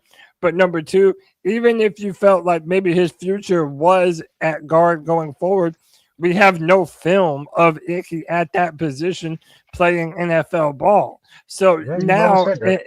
in my opinion, the only pathway that he has moving forward is if you either cut Damian Lewis or Robert Hunt to save some money, and then you give Icky a 1-year deal at either of those positions. And I don't think that's likely to happen. No. Yeah, I don't either. I was gonna say another thing that plays into this. I don't think it's being talked about enough. Icky wasn't drafted by Dan Morgan, so like he has no inclination to like he's not one of his guys. So I also think that's another thing too. Like that's a whole nother conversation. Why Trevin Wallace is still getting an opportunity and shit. But Right. what do you guys laugh? What's going on? No, and you know, it's not normal. It's not normal Christian's an for idiot. That's all. it's not normal for a team to move a left tackle around to try him at different positions they have unless he just absolutely suck at the position and they have depth at that one position. Yeah. So I mean, I understand what you're saying, but it was never expected for them to move him around. So let's move on to Lee Hunter. Let me get Anthony and Pop's opinions on Lee Hunter. What does this mean for the defense? I mean, no one that used to have Bobby Brown and Sean Wharton. You know, to me, I like this pick because I believe that your defensive interior is more important than your edge rushers because that's what destroys the pocket, makes it where the quarterback can't step up, plant his feet, and throw the football. But what do you make of Lee Hunter, the player, and what do you think his role will be going forward? Go ahead, bro. Oh, okay. Yeah, go ahead. So Lee Hunter, I think he's probably in the best position than anybody on this team. To be honest with you, because he doesn't have to come out right away and start. Because you still got Bobby Brown in there, you still got Cam Jackson, you still got Turk Wharton. He can literally sit back and watch what not to do. True. And then you got Derek Brown, who, from what I've heard, they already got a relationship starting already. You get those two wildebeest of men beside each other, you got problems. You got the big fridge and Big Derek Brown. I mean, I'm Yeah. sorry. Don't run up the middle. It's over for you. There's definitely things to his technique that he has to work on.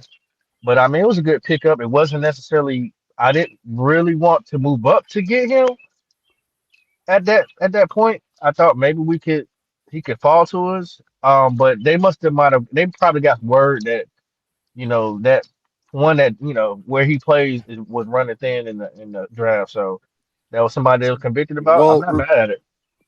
Well, to that point, I mean, remember the Jets took David Bailey and he played next to Lee Hunter and they were picked 50. They were picked like right after. So maybe they wanted to pair him with his old college buddy there. So maybe that's why you trade up.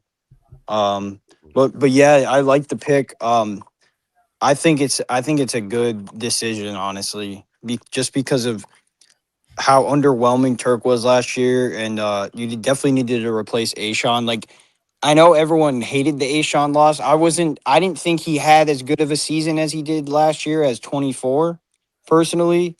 But I think the upside's huge. I think it just helps everyone else on the D-line. And like you said, Cody, and now you're starting to see these teams are winning from the interior of the defense, like Seattle with Byron Murphy and Leonard Williams, like just making it so easy for everyone else to eat.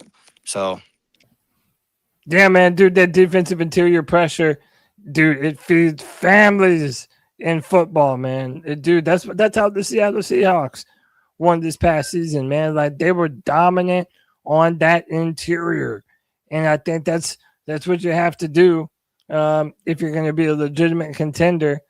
Oh shit, we got the boy White Chocolate Espresso in the building. Kev, what's up, dude? What's up? What's up? What's up?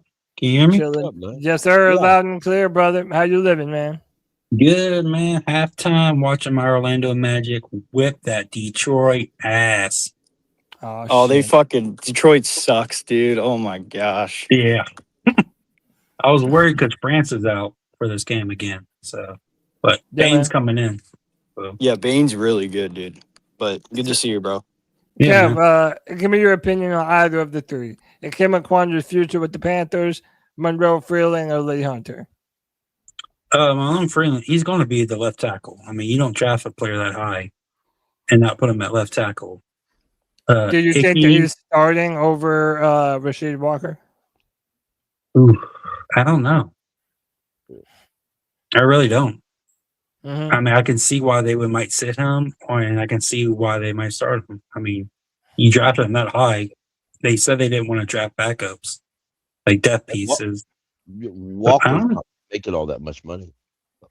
And that could be it. I mean, they could just he could just be a reliable veteran because he was on the free agent market Right. for a while. So He's making $4 million. That's like Yeah. less than. Yeah, he's making nothing. yeah, so it might be the rookie. Yeah, If Icky's healthy, and I'll be honest, if Icky's healthy, they can very realistically put Icky at swing tackle and put and trade Walker. I don't know if I'd do that. Then we who was out a lot last year at guard? Hunt. Well, Robert Hunt missed damn near the whole season. Yeah, But Robert then Hunt was Lewis out. missed like a season too, like the year Nah. before. No, he's Lewis. No, Lewis has played in He only missed 32 out of like one. 34 of the games. Oh. Yeah, He's on the bench guy. Lewis Yeah, Lewis was often good. misses. Lewis often misses time in training camp for family issues, but he or one issue after another. But he's always good for the games, and that to me that's cool. I know, like a He's lot so of people, underrated. He's so underrated. He is. I know a lot He of is. people were saying he's so move him to guard, and I know y'all just said swing tackle, but what are the chances he gets traded? I'm You mean, all right. you mean Icky? Icky? Well, Yeah. I think Nobody's he's gonna got touch trade him. value. I think he's got trade value, but you got to remember his cap hit is 17 million. I mean, that may not be a lot for left tackle. I don't know. I don't know anymore. I mean, I feel But- like the left tackle you kind of like overpay for if you're going to trade for one. Right. So, but that's the biggest question. If he can Hold on. prove that he's healthy, and it's within the trade deadline, does the 17 million scare anybody? It may not. It absolutely. Well, it's may also this. This is another point too. So if Walker starts the whole year and then he gets paid somewhere else in free agency, and like if we don't go crazy in free agency, like let's just say, because Dan's saying like he wants to start building through the draft. Like let's say we got our core now, then we get a comp pick for Walker if we don't do anything in free agency. So like that's Right. another component. But to me, I wouldn't even like I wouldn't sacrifice that to not play Monroe if Monroe's just better than him. Like I want the best players out Right. there, so I really don't care about the comp pick, to be honest. Yeah. Hey, real quick, let me welcome in Vegas Drew back on the free for all. Drew, what's up, brother? How you living, man? Good guys, how you guys doing? Doing All right. good, man. Good. Yeah, jumping on the convo, man. Either one of the three, Icky and his future, Monroe Freeling, where he starts, when he starts, and Lee Hunter. Hey, what's up, kid? Yeah, I feel like those are all. Oh yeah, my boys are right next to me. I think all the like Monroe and Icky are kind of tied together because it's going to be one of those things where I think it's going to be a wait and see with Icky, see if he heals up, and then if he comes back mid-season ish, end of the season. If Freeling ends up being able to take over, 2-3 games in, whatever it is. If they find out that they get him up to speed quick and he's, ready to start, I don't think he starts the season unless he just catches on more than everybody thinks, which is, possible with good coaching. You never know. Yeah. But Sorry, man. The wife needed me. She screamed my name. I feel like Walker Yeah, will right. be a fine starter, and I think that Walker's going to be a perfect. What do you want to call it? Trade bait. Like I feel like we'll hold on to him in like mid-season, and if someone loses a left tackle, they're like, "Oh, here we could get a third, fourth rounder out of this guy for a contender that lost a starting tackle or something like that." It would So, be interesting to see, though, like if they actually traded for Icky, how would they? I don't think they'll trade Icky though. I just because you Yeah, got but him and then you got his option too. So I think they like people were saying if they got Lewis, for another year, if like they try him, if he gets better and they try him out at guard, if it doesn't work out there, then maybe they search for a trade at that point or something. But Yeah, just I don't, like, I don't see them how trying to would they- trade him now at his lowest point. How would they even whatever team would even be trading for him? Like, would they be giving him like a prove it deal? Would Most they likely. be a long-term tackle? It's like we don't really know. No, we don't. It may be a scenario where, I'll just use a team for hypothetical purposes. Say the Jets. The Chiefs probably. The Jets hypothetically say the other team trades for him. They may not. They may not give him a contract. They may say, "Okay, you're coming in on your 5th-year option as it is, and we're going to see where you fit. And if you don't fit anywhere, we're just going to let you walk." What So about they're not giving us. It'll be one of them.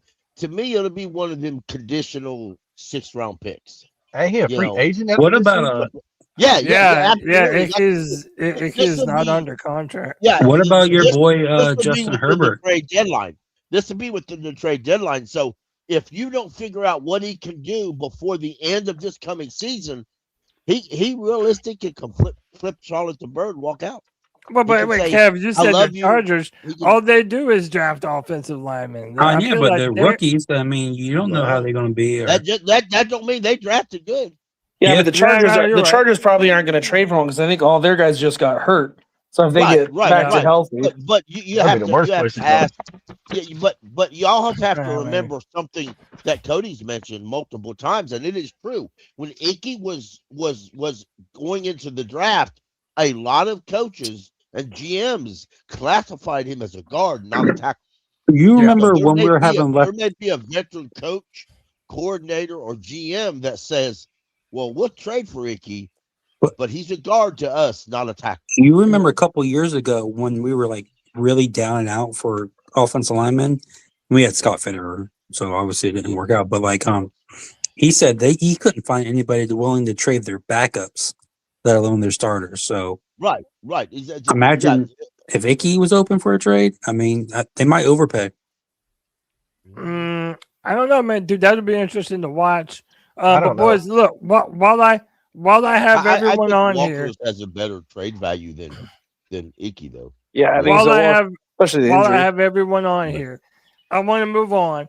I want to go to this 3rd round pick because to me, this is one of the most interesting picks in all the draft. Chris Brazzell out of the University of Tennessee. The center is the more one. Well, listen, I want to get everyone's opinion, and then I do want to play a clip about it's one of the PFF guys talking about Tennessee wide receivers and why he doesn't feel like Brazzell will fall to the same kind of because of one game. Well, no, not because of one game, because of the entire 2 seasons before when he thrived at Tulane, and he was in a completely different offense that was far more pro style than that gimmicky shit that they do at Tennessee. But look, boys, the numbers fly off of the screen, dude. 6'4", ran a 4.37, 200 pounds. The dude has an enormous catch radius. 1,017 yards, 9 touchdowns. By the way, that was the most out of any wide receiver in the SEC last year. The dude is a burner. He has the ability to really take the top off of the defense. How do y'all feel about Chris Brazzell, and tell me why? I like Chris Brazzell a lot. He's not just a burner. He can burn you, absolutely. That's his favorite. I don't know if it's his favorite, but it is definitely a play he can do. But he doesn't stop to that. If you watch his Tulane tape, he does a lot. He can do hooks. He can run about any of the route trees, and he's real good at those. He's just big. Now he's not necessarily a yak guy, but you give him the ball, you get him the ball, but he don't need to be. He can outrun half anybody in the league anyway. So, but I like him a lot. I personally view him. I think he could challenge Coker for the number 2. My own personal opinion. But anyway, go ahead. Okay. I just hope that Tennessee didn't ruin him a little bit because, like you said, Tennessee's offense is one of those where it's like, go run and we'll throw it to you kind of thing. Like just run deep and we'll throw it to you. As a Tennessee fan, I agree to that. But the one thing I'll reiterate to that real quick is Brad Izzett, our offensive coordinator, and Dave Canales, our head coach, are both ex-wide receiver coaches. They coached some of the best wide receivers in the league at one point. So if they passed and said, "Hey, he's good, let's bring him in," if he fails, then it's more on them than him. Yeah, I didn't like it at first, but as I kind of dug into it a little bit more, I was like, all right, I get it. Like, I'm not thrilled, but I'm not disappointed in the pick. I think I heard the comparison. He's like, what the hell was the guy's name now? Sidney Rice. And I was like, oh shit, that's kind of what he looks like. He almost has the same exact body type too. And a side note, and then I'll shut up for a while. Let everybody else talk. He has been a Panther fan his entire since he was. Yeah, look at that picture right there. Really that's him and his mama. Right. That's him and his mom in 2021. I'm seeing a lot of red too. That is just the least amount of routes that he runs, doofus. That's not exactly bad at those routes. And but again, hold on, but Kevin, you can't just say that because he wasn't asked to do something a lot, or that because he didn't do something a lot, that it means that he's bad at it. I didn't say that. You're judging. I said I'm not hyped for him. You're judging the Tennessee offense. Of course I am. The player. That Tennessee. Of course I am. As a Tennessee fan, the Tennessee offense is. Yeah, they're not only that, but look at the receivers that have come out in the draft from Tennessee. Yes, the last couple of years. Right, but what I'm saying, Kevin, is you have to judge the player himself. This player, when he was at and I see one trick pony. When he was at that's only when he was that's when because he you're was looking at the Tennessee. When he was at Tulane. When he was at Tulane, he ran professional style routes, and he was great doing that. That's what caused an SEC school to reach out to him in the first place. I'm gonna be real. Maybe this is controversial. My biggest critique is not even about Brazel. Is Bryce going to be able to hit him in stride? I don't think he's going to get a lot of snaps because I don't think we're going to be throwing that much. Really, I still think we're a run first team. I think he's going to be like a Ted Ginn, where it's just like he might get 3 passes thrown his way, but it's like it's just to stretch the defense type of thing. Yeah. Well, if that's the case, Dan Morgan should be fired for wasting a 3rd round pick on a. Again, we'll have to see. Nothing else for. But besides all that, Jimmy Horn Jr. can stretch the field. They just never used him in that way last year. So he's also he's also 3 feet shorter. Chris Brazel is way faster than even Jimmy Horn. And also, Coker has been dealing with injuries since he's been. Well, he don't like short receivers. So. Canales like his receivers tall, big, and muscular. You know who I think of when I watched him? Who? I think of a raw George Pickens. I don't know why he's getting other comps, but okay, I've heard that comp before. Oh, have you? Yeah, okay. That's not a bad one. So what did you make of him, Christian? Do you think that he's going to be a meaningful contributor? Like some people are already telling Xavier Legette to pack his shit because of a player like Chris Brazel. That's ridiculous. Well, I mean, you would say that, you know. He's not even. He's competing for like the 4th spot. Look. He's a 3rd round pick. We know you love Cox. He's a 3rd round pick. We know, Cody. We know this. Hey, he's a 3rd round pick. But part of why he was a 3rd round pick was because. So the issue that I heard was that. Not that I get insider info. I'm just watching other YouTubers and whatnot. But I heard that he fell because of potential immaturity issues. So if he can get straightened out and at his favorite NFL team, then great. I don't know. I mean, I think picking a wide receiver, I didn't think it was as necessary as a lot of people thought. But if they find value in him and they want to give him a shot with a 3rd round pick, then great. I don't know if he'll start right away, but hey, this is what I want to hear. All I heard was he could take the top off the defense. So I want to see it now. I don't. Michi has a better chance of taking Excel's chain. Bullshit. Yes, he does. He has way better chance. No, what? Okay, show me evidence. Show me evidence of where. Show me the stats. He played in the NFL and he actually really good. Great. Where? Alabama. He played the Texans. No. We ain't talking about Alabama. Forget all that. He played with the Texans. We talking about with the big boys. Put your big ball. You know he's on. What had Brazel done besides doing gimmick offense? We're not talking about Brazel. We're not talking about. You didn't mention Brazel. Yeah, we are. We're talking him and Brazel. No. You said he would take XL job because he's been better in the NFL. No, I said has he has four. a more bet. No, I didn't. I said he has a better chance to take XL's job than Brazel. How? When he only has 4 I touchdowns in doubt 4 it. Than years. Brazel. It doesn't doubt it. John Michie is nowhere near that fast. And why It doesn't matter. John Mechie- Cool, so has was- been on 3 But why NFL is teams, John has Mechie been- not? So was John Ross. John Well, Ross is blazing speed. John Hold up. Michie has 200 failed 200 yards in everywhere 4 he's years. been. Why is Everywhere he's Mechie been. not still with the Houston Well, Texans? he had leukemia. He had Yeah. leukemia. But No. even- So let's All right, Yes, he back did. this up. Let's back this up.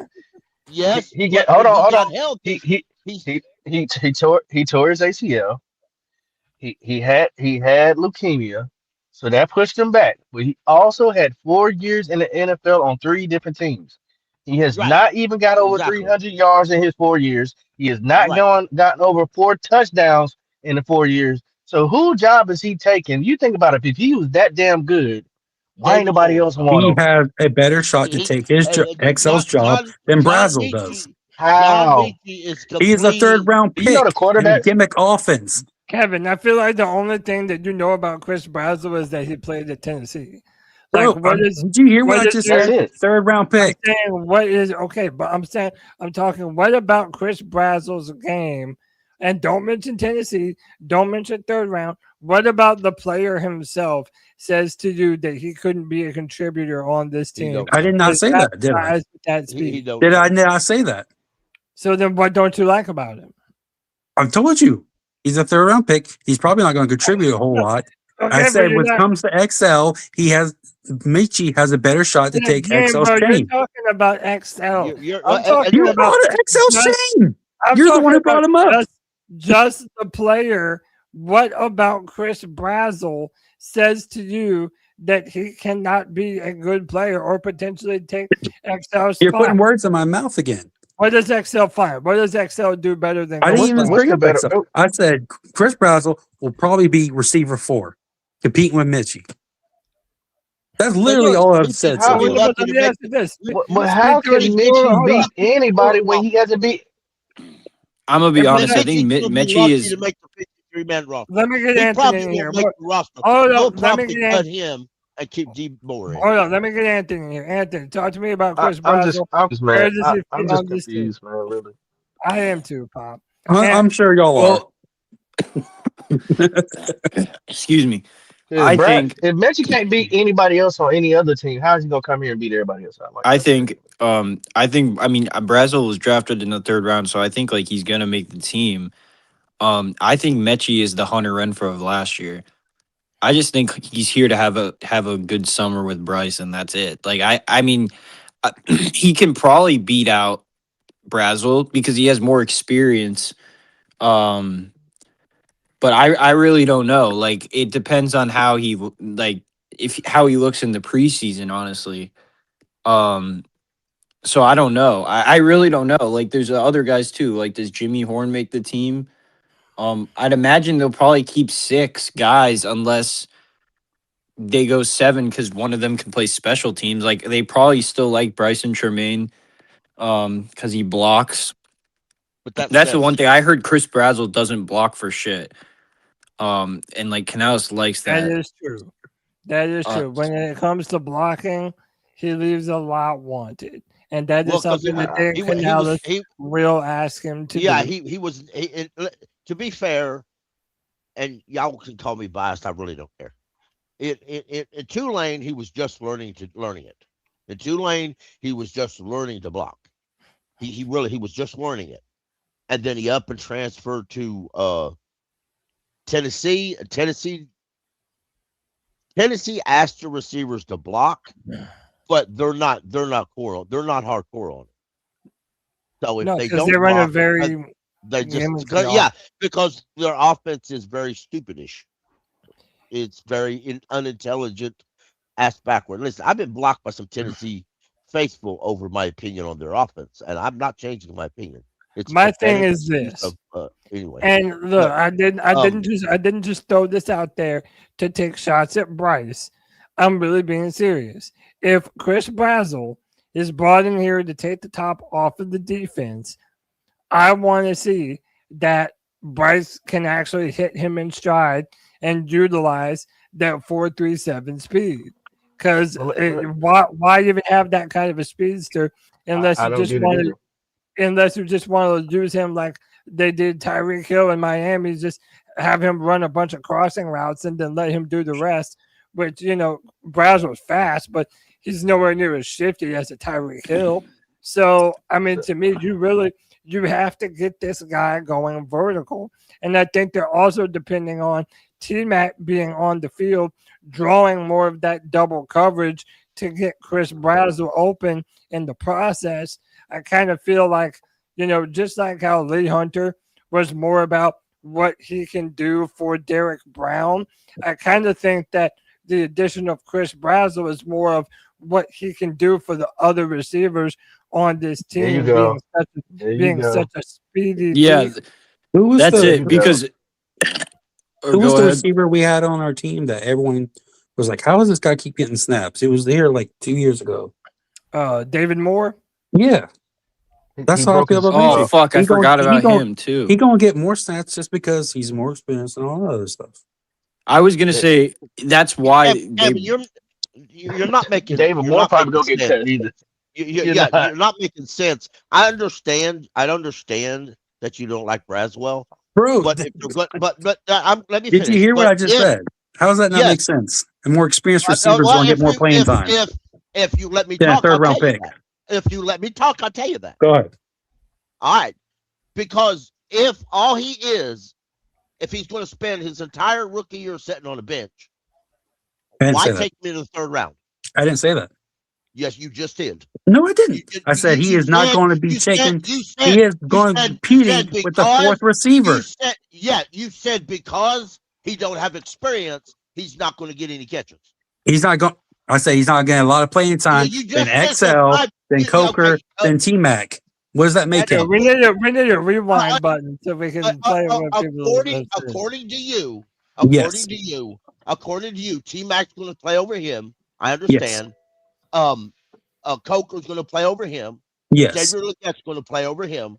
Yes. Mickey's going to play over him. No, David I said they're going to compete. And because they got more experience, and Bryson Tremaine's got more experience. That's 6. Pray tell how many receivers you think they're going to fucking carry, I just said they're competing for the fourth.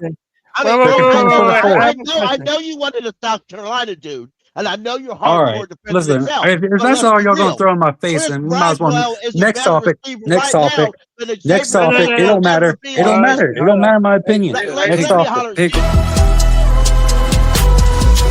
Extra lotion. Hey, look, let me ask Kevin a question, and then I want to play this clip that I said I was going to play earlier. Kevin, what does Xavier Legette do better as a player than Chris Brazel as a prospect? That doesn't even make sense because you're comparing college to pros. I'm saying what does Xavier Legette have as a skill that Chris Brazel doesn't? Catch at that point. So he can jump balls.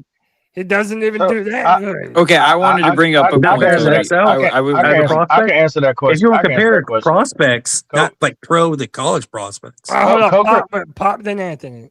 Coker, this is easy. Coker is a better route runner.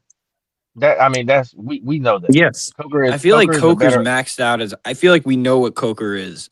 But Coker is, and me and Anthony talked about that too. But I just think I could be totally wrong, and Anthony probably gonna back me up on this. I think we've seen the height of Jalen Coker. I don't think he's not faster. He's just a savvy guy. Stronger. I think he's just gonna be a savvy wide receiver that can have long longevity in the game. I'm sorry. How many yards did he have in the playoff game? Like 187. That doesn't. No, he had like 130. Yeah, 130. It doesn't. We're not downplaying him. We're just saying that everybody's ceiling is different. There's nothing wrong with where his ceiling's at right now. His only problem is not playing on the field; it's staying on the field. So I mean but we're not knocking him. We just think that he's probably hit his plight. As far as them comparing Braswell to Coker, I think that's what Coker does better is running routes. He's a route technician. Yeah. I was gonna say this.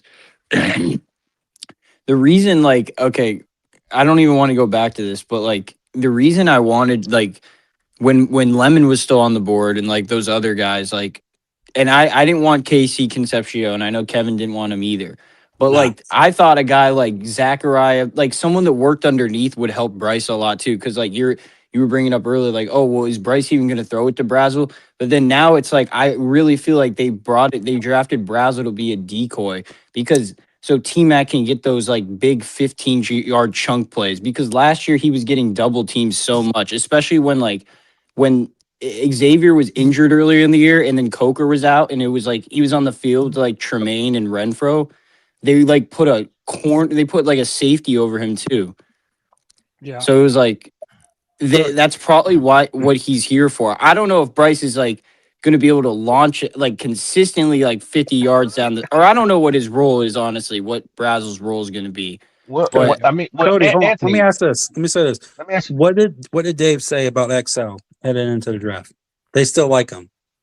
They still believe in him and all this stuff. But So they're that not. means XL is receiver 3, and then him, Brazel, and Michi are going to battle for receiver 4. That's all I've said. Can I? They're not going to give him They're not going to give him the 4th job. He's going to have to earn it. He's going to have to battle it. And it's going to be between him and Michi. I don't have a problem with that. That's all I said. They're all going to battle in camp.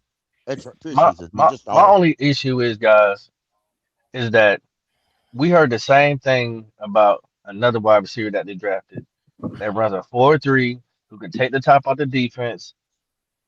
And I ain't seen that being the play calling being used to the effect.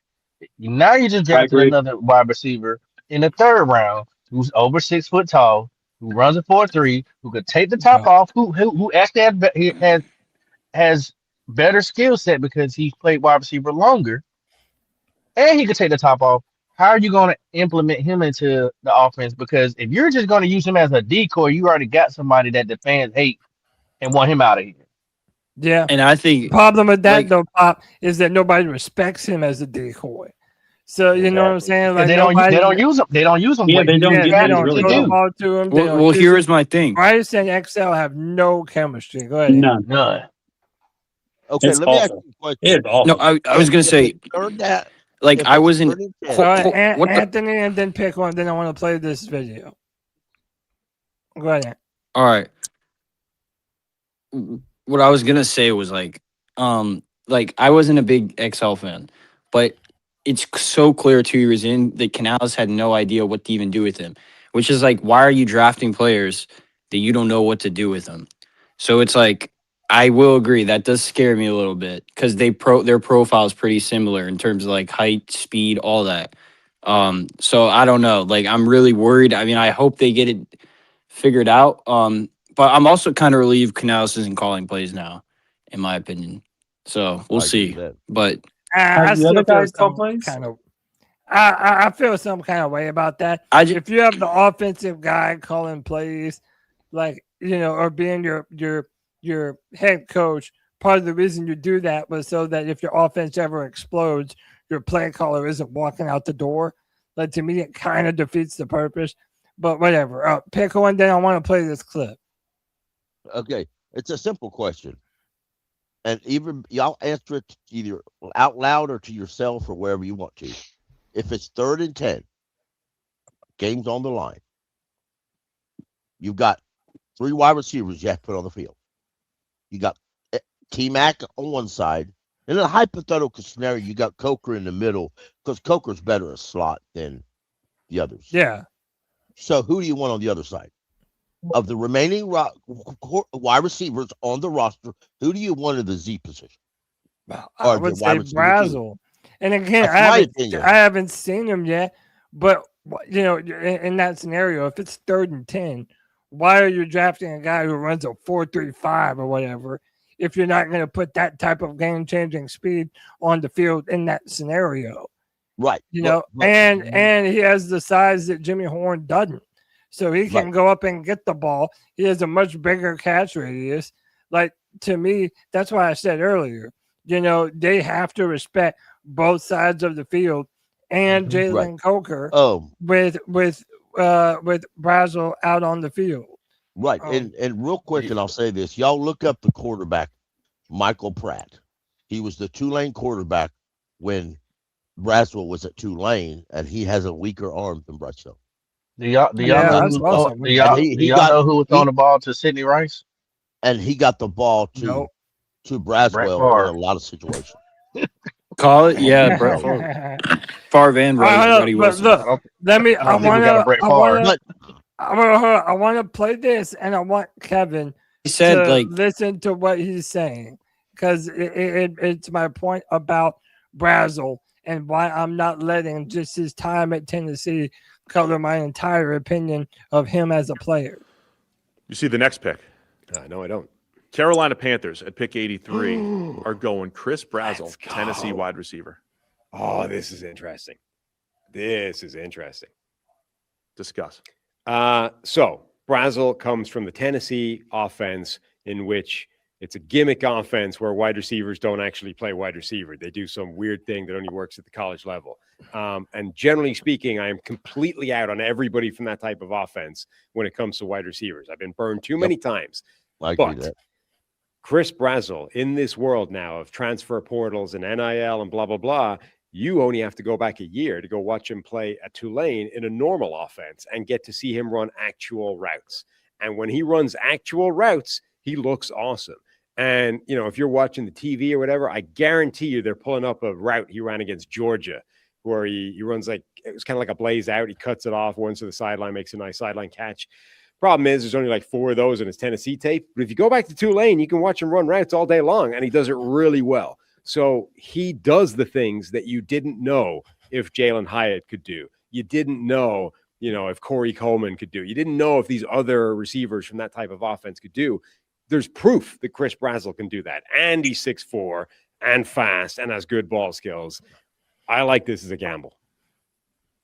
So there you have it, man. Changes nothing for me.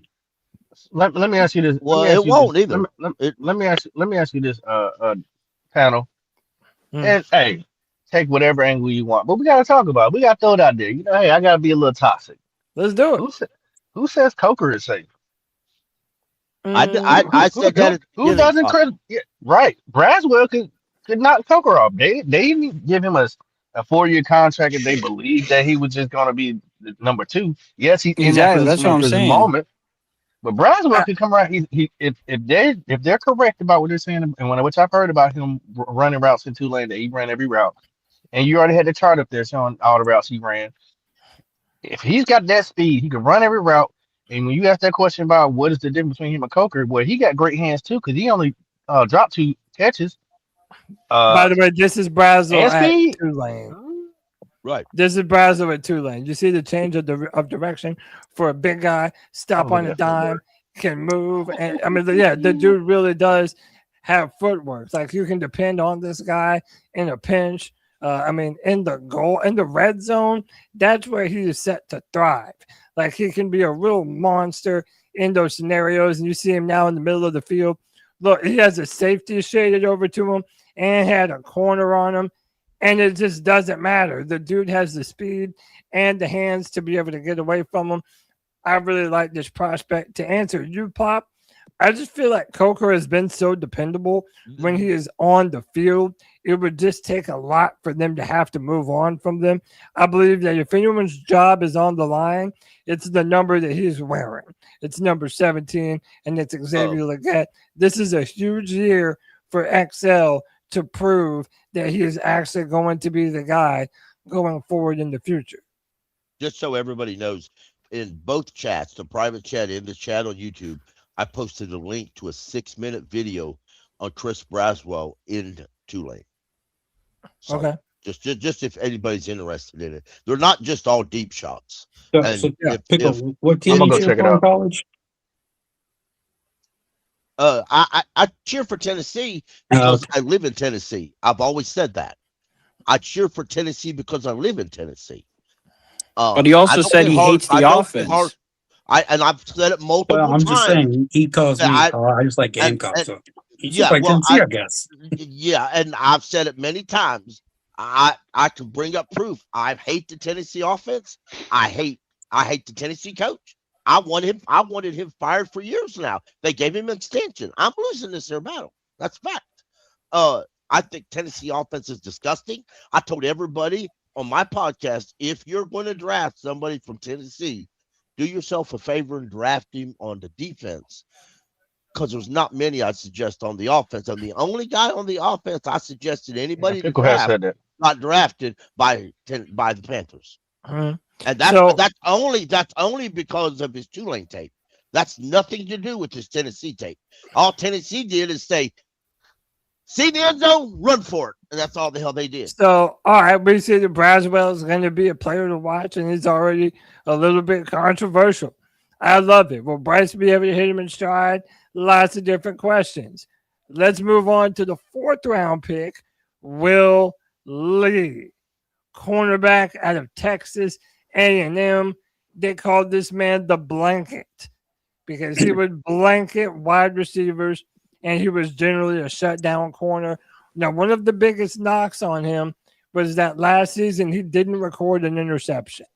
So he doesn't have that, but he runs a good speed. He runs a 4.52. If you look at some of his stats real quick, in 2025, 40 solo tackles, 8 pass breakups, which I'm sorry, if you're able to break up the ball 8 times, there's going to be an interception in there at some point.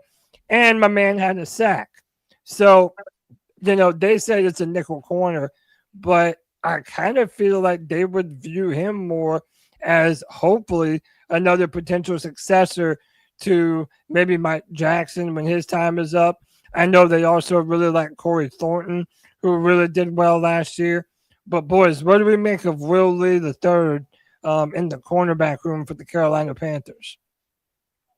I like it. It was a smart pick. Good pick. We needed it. We needed a corner.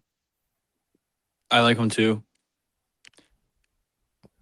Dan, I don't know if he I necessarily is it real quick. I don't know if he's gonna play nickel this year, but I think he's insurance for Mike Jackson down the road because we're not gonna be able to pay everyone. I like him quite a bit, but I like some of the things I've heard just because I kind of like that kind of attitude. He would send blankets to his opponents. Yeah. Because they called him the blanket. I didn't know that. That's What pretty his bad. face? Hey, Pickle. And his face would be on the blanket. Yeah, exactly. I like that. Y'all call me old, call me foolish, but I like that shit.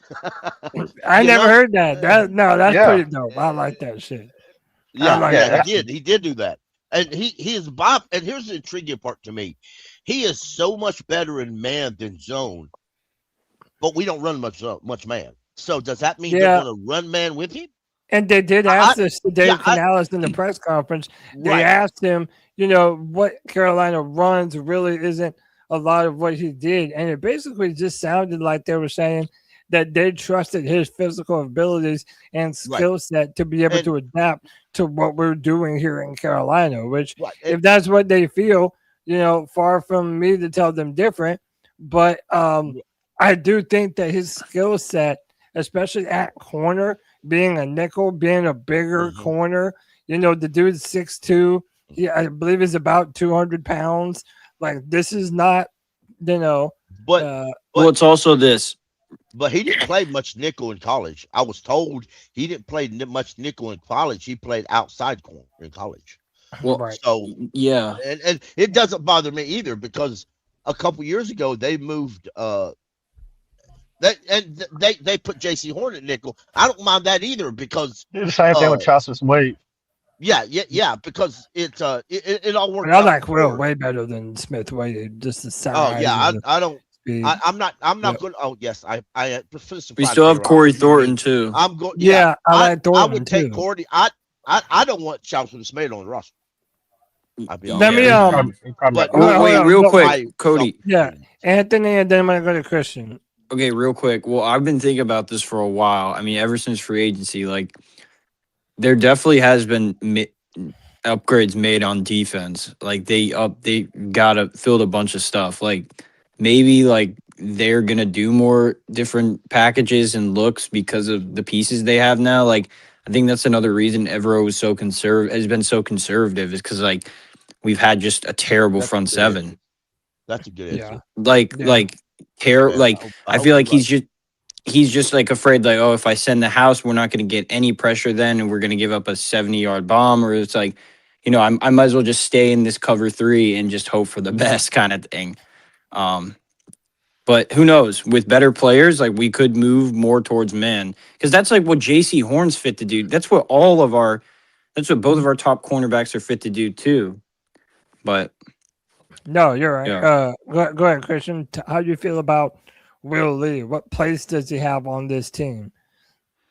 Honestly, guys, I mean, I don't really have a negative thought or a positive thought. I don't really have much to add on this position other than, I think it's great cornerback depth that we needed with a possible guy to take over, like you said, Mike Jackson's place down the road. He's more of a guy that I just want to see on the field, and hopefully we learn to love him. But I don't see anything that worries me. But it's kind of just I'll take their word for it and hopefully get excited about it later. Yeah, Sorry. no, I mean, Sorry, it's I not like that the exciting. potential. No, No, that's I a good know. answer though, Christensen. It really is. I mean, if you don't watch a lot of tape on him, that's a really good answer. I think But Yeah, I either mean, way, he's got the size. if he performs great, we're gonna hype him up. If All he right, go ahead. performs bad, we're gonna knock the shit out of him. Go ahead, Pop. Just what we Go fans ahead. do.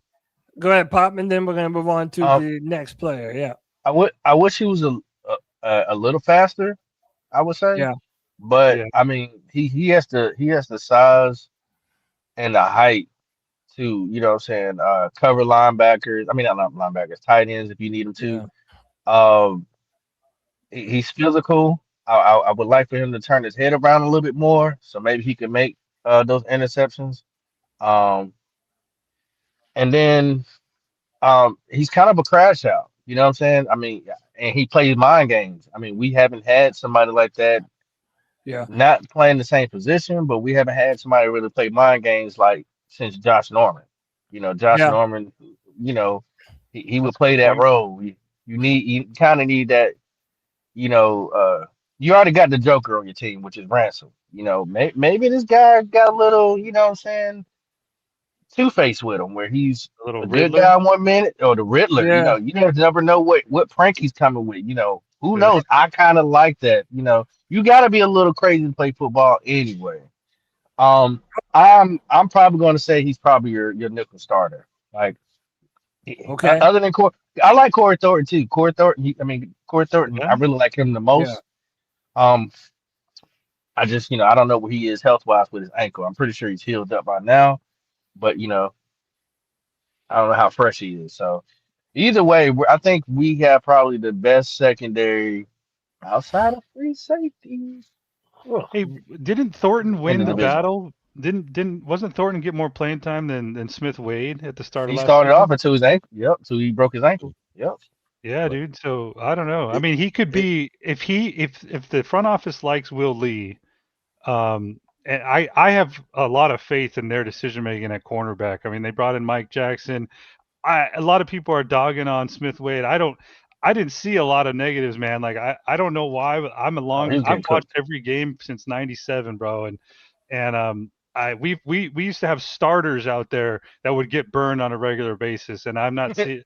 We have guys that get burned sometimes, but Ben Wickery.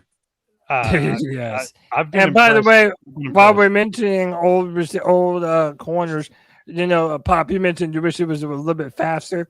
The dude Yeah. ran a 4.52. Like, I think we underestimate No, how I'm not saying- fast that is, because it's like Yeah. we're used to the 4.4 guys, and also But how Josh Norman. elusive is his hips though? I mean, that's Yeah. Well, what's Well, his he- technique look like? his his those are the technique things. looked really good on And film. solid. we Yeah, played from more what cover I saw, he too. looks solid. Josh Norman, I think he ran like a 4.67. I think Richard Sherman also ran in the 4.6. So, not all the time is that speed the direct correlation of what they'll be able to do. I like the room. How about this? A cornerback room with Mike Jackson, with Yep. with this guy Will Lee, with Corey Thornton. Like, I like what the Panthers are putting in that DB room. I think that this is, hey, man, maybe we're building another Thieves Avenue in Carolina. We can only hope so, bro. We're only missing one thing. Y'all know what that is. Free safety, right? Safety. Hey, the new guy might take there. I know we ain't discussing, but yeah. I like the new Where's- guy. I love him too. I would But say where is my linebacker at? I I would know, say I we're know. missing more than He's say in Well, Miami right now. Oh, we drafted a Miami. quality linebacker. number 2 linebacker. We drafted Wait, a hold on, linebacker too. Cody. I tweeted Yeah. this out today, and it got some likes. But I said I didn't know this, but apparently Trevin Wallace last year was 85th out of 85th qualifying linebackers versus the run. Crazy. 85th. There are backup that linebackers, sucks. third string linebackers that are better. than Which is others. crazy because I know we crapped on Roseboom, but it turned out he was probably better than he was last year, which is crazy. So why Yeah, didn't man. we draft one? I still wish that we would have drafted Peyton Wilson the year before out of NC State. I think that would have been a great pick for us. Yeah. From the Carolinas, who was training with Luke. Whatever, man. Listen, I have one more thing. Yeah, go ahead. On Will Lee. Now this hasn't been mentioned yet, but one thing I could really give him his flowers on, but that holds true for everyone in this draft class. These are all very well spoken young men. They're bright, and you could tell that they have a certain type, and these are all guys that I think we agree we want on our team. Yeah, They're all smart. that Yep. leadership ability that the Panthers feel like they can have some field generals out there on field. And I do think that's a great point, Christian. These are guys that are going to represent the Panthers in the way that we like them to. So that's awesome. Boys, I'm going to be real. This might be one of, if not my favorite pick of the whole fucking draft. It's the most shocking pick because how far he Yeah, right, because of how far he fell. Like, this dude allowed 0 sacks, no penalties, and he is a center for Kansas State. Guys, we signed Luke Fortner. He played with the Jaguars and the Lions and the Saints. He's sort of a journeyman center, if we're being honest. I think that Sam Hecht has just as much, if not better chance to be a starter this year, maybe even than Monroe Freeling. No. They're both going to start, in my opinion. Rasheed Walker was very highly touted in this year's free agency period. He's not starting. Whereas Luke Fortner was just sort of the best of the rest. Sam, bro, listen to this. Luke fucking Fortner stat. was a backup center. Right. Listen to this. They're not going to start him. Since Why not? 2000, Why listen, not? hold on. Listen to this. Since 2024, almost 800 pass blocking snaps, 0 sacks allowed. I hear Are you. I you love it. fucking kidding me? This dude is a monster. The fact that we were able to pick him up is insane. I love the potential that this dude brings to the Panthers. And I really do think that the Panthers, maybe I'm being a little too dramatic. Maybe I'm sniffing the roses too much. Yes. I think we may have found a franchise center. We did. Yeah, We did, I think Cody. we did. We did. Yeah, we did. But I don't think he starts besides injury. I do. But what if he I think he wins? comes in for plays? He ain't starting. So Kev, you don't think he can beat him out in camp? I don't think the coaches want to rely on a rookie at center So you think it's like Cade? Why You not? think it's the Austin Corbett thing again? because the guy we signed he's good, really good center. Like it's just how coaches in the NFL goes. It's just how it goes. They're not going to start him. The only thing, Barring injury. the only He's thing such a that makes me negative think, the only thing that makes me think that Kev could be correct, though, and I said this to Pickle earlier today, that I feel like last year they sort of went with Austin Corbett at center over Cade Mays, almost out of loyalty to Austin Corbett more than Cade Mays being the better man for the job. So I do think that there is some truth. Well, I hope so, but that's what I'm saying. If they did it once, maybe they might do it again. What I will say, and like I just said, I think that if you're just going talent for talent, bar for bar, Sam Hecht will be the better center on the Panthers roster. How many coaches would rather start a rookie if they have a solid veteran? I think that depends on the coaching staff.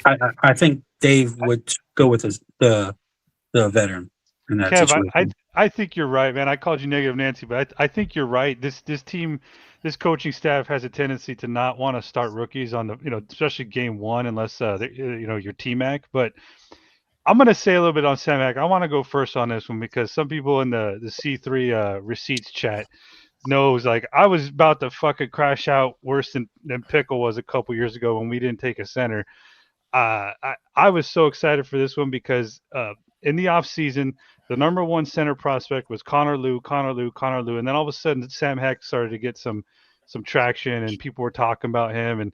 And you start seeing the stats or lack thereof of, how he shut down a defensive lineman. So I was thinking, man, there's got to be something wrong with Sam Hecht where he's just there. He keeps falling and falling. So I was thinking it was one of those things where maybe teams know something about him that I don't. So, but when we picked him, man, I was so relieved because I do think that he may not start week one, but I do think we have a franchise center. Oh, I do too. Making. Don't get it twisted. I do love him. I just don't think he's as a rookie. Yeah, I'm excited. I hope so, man. By the way, let me and Pick. I'll let you go. I just wanted to read this out. In 2025, Sam Hecht had an 80.3 PFF grade, fourth amongst 307 centers. He allowed 7 total pressures, 0 sacks, 0 hits, and had 0 penalties. Panthers got a dude. You know what I'm saying? Yeah. And let me say real quick. You know what? Some of y'all ain't wrong. Very well. I think he could start. Let me say it that way. Will they give him that opportunity? Maybe not. But again, Yo, Pickle, you sound like a robot right now. That will literally classify to me. All right, you're good. All right, how do I sound better? No, you're good. That's better. That's better. All right, that will literally. I think he could start, but will the coaches allow him to start? Maybe not. But again, that will fall into the fray of another mark against Dave Canales, because Dave Canales is ranking up these negative remarks a lot. Or it could fall on the O-line coach. He sticks with failed. He's too loyal to players he shouldn't be loyal to. Most NFL coaches are always going to not want to play rookies unless they're like a top 10 pick or something like that. They don't want to play rookies. There's a lot of coaches that will play a rookie, especially the offensive lineman, if that offensive lineman can prove he belongs. But I took Cade Mays was a 6th round pick, and it took him 3 years to figure out, or 4 years to figure out that he could play. And we all know that he beat out Corbin silly in preseason last year. They wanted him at guard, so they made up their fake analogy that Austin Corbett was good. And we're lucky that we didn't get a lot more detailed injuries because of it. We're lucky that all Bryce got was a banged up ankle. That's just the reality of it. You make those mistakes, and too many of those, and after a while, people around the league start noticing. Do you really know what the flipping fuck you're doing?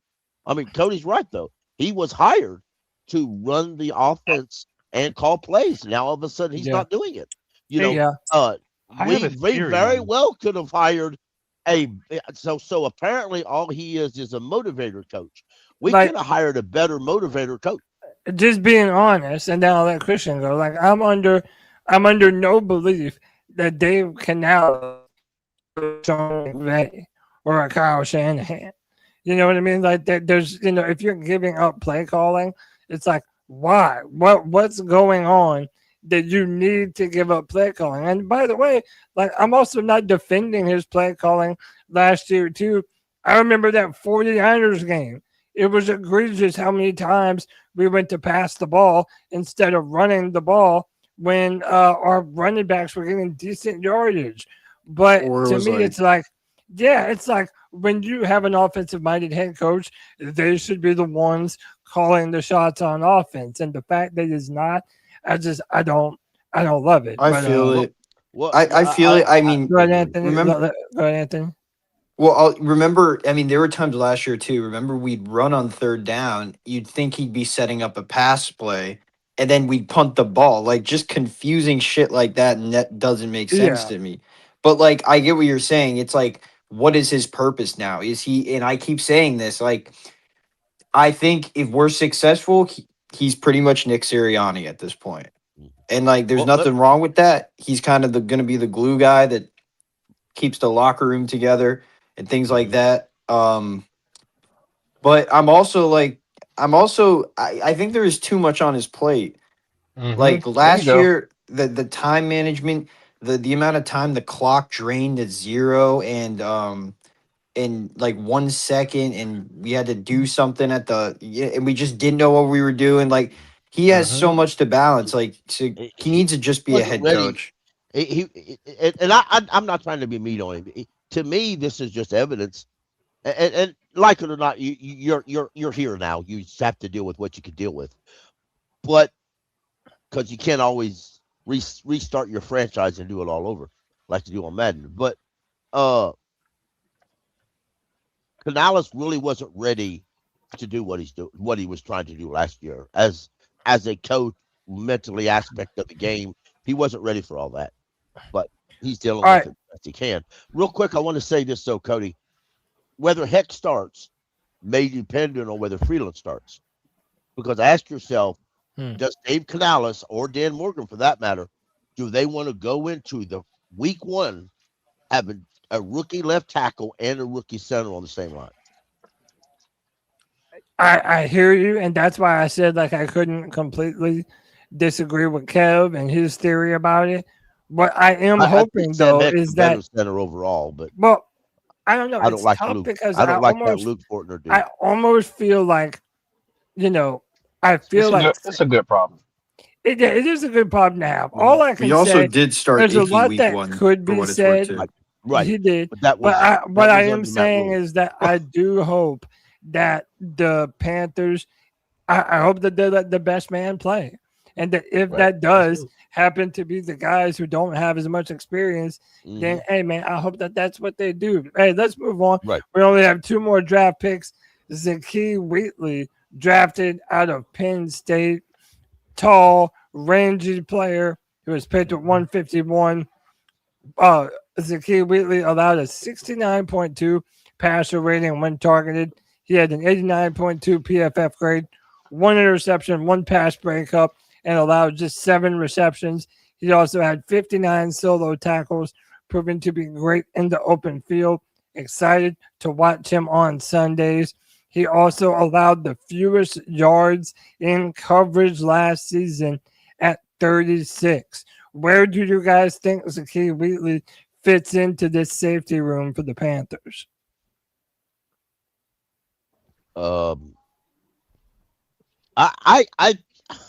I think he starts out as a backup. Yeah, I agree. But I didn't have this guy highly rated at all. Fact is, I'm not going to lie. When we drafted him, I said, "Who the hell is this dude?" I had to Google him. But the more I've dug into him, the more I've heard people talk about him. And these are non-Carolina Panther devoted podcasters and such. You just played one a while ago, Cody. But I've heard a lot of folks chat about the Panthers draft picks. There was a lot of people very high on this Wheatley dude. I did not know he was that big a deal. So you go start to research a little about him, and you understand why people were high on him. Now, yeah, he's more in the frame of a Mo rig than a total of free cover safety, like I was wanting. Now, I know he was another guy who's.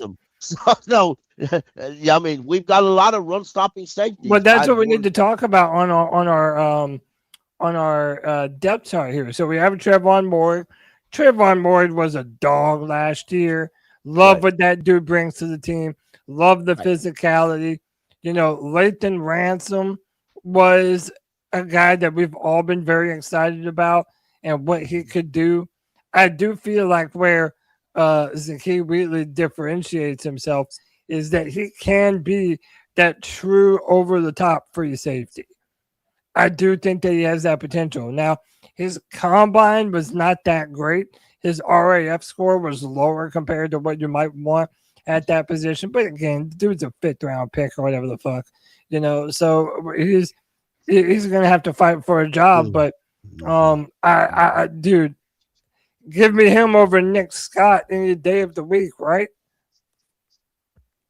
Yeah, but that's not the way they'll see it. Not the first week. Not the second week either. Yeah. Nick Scott finishes the season with us. I'm sorry, y'all. To me, that's the way I see it.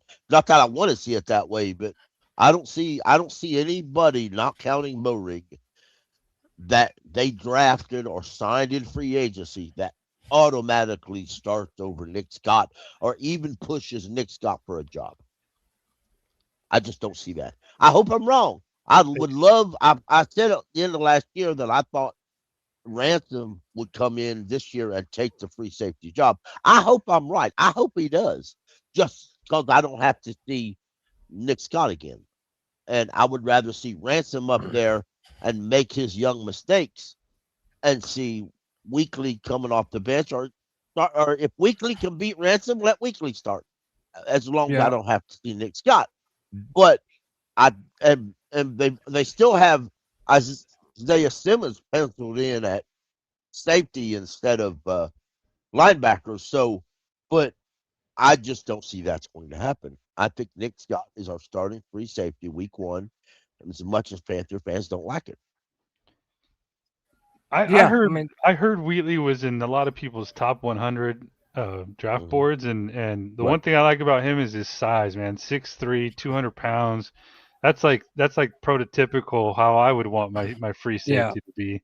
I wish he was a little faster, but I didn't watch a lot of him at all. I like Pickle. I had to kind of Google him and learn about him after we drafted him. But I mean, on paper looks good, other than 4.62 40 or whatever it was. Mm-hmm. Yep. Shout out to the chat. They mentioned something about Frank Wright, and shout out to the Frank Wright. I hope he does his magic as offensive coordinator of the New York Football Jets, like he did for the Carolina Panthers. Oh no, that's not magic. That's voodoo. That ain't nothing good. There ain't nothing magical about him. It depends on how you look at it. For a Panther fan, he can do whatever the hell. All right, so we're almost at the end. Any more thoughts on Wheatley before we move on? Kev, Anthony, either one, or anyone? Any other thoughts on Wheatley before we move on?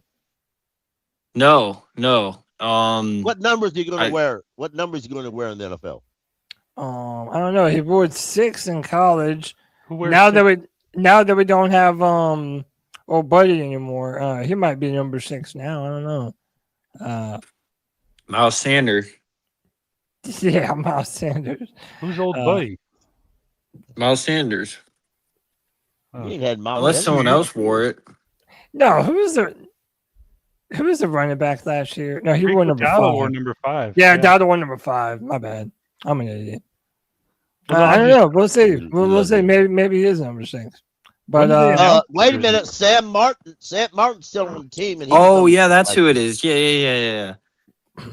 Yeah, he owns it. I will say too, bro. I want to get a Devin Lloyd jersey, but I don't know what number he's wearing because I'm assuming he's negotiating it with JT Sanders. No, he hasn't. They haven't announced it. Bro, let me ask y'all this. None of the numbers. Am I the only one that doesn't love the number 0 for a linebacker? I am. No, I don't like it for anybody. 0 at all. I don't like. Me and Pickle are in the 50s. I want my wide receivers to wear double digits, like 13 or 14. All my tight ends wear 80s. I want all my linebackers to wear 50s. And I want Y'all are old I'm- school. I yes, understand though. you're I ain't right. that old school, Honestly, but you're yeah. right. I'm old. And And they I said don't a like bunch of all the boomers up in this. I don't bitch. like. No, I like numbers. it too. I I don't just like think bigger Devin, numbers when on he switched to defensive players. 0, like he went off. So I mean, like, why ruin that mojo? You know. But no, I agree. I mean, I'll say obviously, like, By go the way, ahead, I don't like this dude's number either. What, 33? Is it 33 or 93? That's 93. Yeah, I I'm don't good like with that shit either. I'm good with that. no, As a like, linebacker? dude, Who he is it? No. Not an he reminds me of inside Chase linebacker. Blackburn on the Giants. Yeah. He He was on the Panthers as an too. inside linebacker. Like I said, linebacker numbers is all fucked up anyway. They've been that I'll way. say this though, man. I would not mind seeing Lee Hunter wear like a single digit number. I don't know why. No, I'm See, cool. I with that. want him to wear. I wanted him to wear a high 90 number. Probably because he's such a big dude, right? He's such a Oh, big dude. 77. It just looks- Small number. 77 is a good. 77 is a good number for D tackle. Chris Jenkins. Yeah, that's what I said. Yeah. 77. Dude, Miss- that guy was you youngins don't even know, Miss man. He was a Kitty, beast. You know- what's you up, know, lady? no Hope doubt. you're Hey, doing Chris, good. Derek Brown, K1 Short, and Chris Jenkins in one defensive line. Yeah, that'd be crazy. That made my butthole clean. Chris Jenkins, Anyway. like, probably top 5 players. For Uh, me, man. So look, Yeah. the final pick of the Panthers draft, Jason Kuwach out of Miami of Ohio. He had the fastest 10-yard split in the entire mock draftable database. That's a great number for a linebacker. He's incredibly quick between the tackles. And 1.5 10-yard split on a 4.64 is a wild combination. He can move, he can cover. He's borderline top 100. So again, the Panthers got a ton of value in this draft, like a literal ton of value. So this is a guy that could have went much later, I think, or earlier rather. I think maybe he fell probably because he went to a small school. But again, because it was a later pick, I find it hard to believe that people think that he's going to be the answer at linebacker. It'd be incredible if he was, but I don't know. Once you get into the 6th and 7th rounds, He's special teams. Yeah, you know what? That's a good point. Like he could be a very meaningful contributor to special teams. And you laugh, That's all I think of that. but as special teams is a legitimate part of your team. It's nothing to be laughed Oh, no, at. I'm, This is I'm laughing at the picture I sent you. He played lacrosse in high school. You should show the picture. He made some poor decisions as a youngin. Oh no. Let me see. Where is this? Don't we all? Oh no. Yeah. Oh no. What? I'll be honest. Hopefully- This dude is competing with Bam Martin Scott. This looks like this could have been Kevin's God. uncle. He had some poor that's decisions when he was Kevin. younger. That's Kevin. Yeah. That looks like that could be Kevin's like cousin or That's something. Kevin. Dude. That is Kevin. He just Yeah, told for sure. everybody. Shit, I wish I looked like that when I was his age. I saw some shit. comments on his interview video on Panthers YouTube. They saw some comments. Some guy said, "Why is homie looking like a vampire?" He does. He does. I'm sorry. Yeah. I'm sorry. He's not wrong. When he did his little interview, and I'm sure it was late at night and all that Yeah. shit. But my man looked like a vampire. He's not wrong. Yeah, he looked almost too, I thought, too dude, pretty, you man. play a vampire in that movie. Right, exactly. He's like too pretty, plastic looking. Yeah, Dude, yeah. his But, athleticism though is off the charts. I'm sure you have a graphic for it. yeah, no, I mean, he may be. Dude. He may be just an athletic freak, and But I like I mean, 6'4" I- linebackers. I like- guess if in the 7th round, if you're not going to pick a kicker or a punter, I guess picking a developmental linebacker is probably as good as a pick as any. So I was Like, hoping for this- York, Texas A&M, but Yeah. this guy's going to compete with Claudette Claris and Bam Martin Scott for a roster spot. shoot, Bam Martin The Scott might difference- take Trevor Wallace a What- chain. Well, hey, listen, I'd be all right with that. I can't see how Bam Martin Scott would be any worse than Wallace. And I like what I saw from Bam last year. To be honest with you, there's not much difference between a 7th round pick and an undrafted rookie.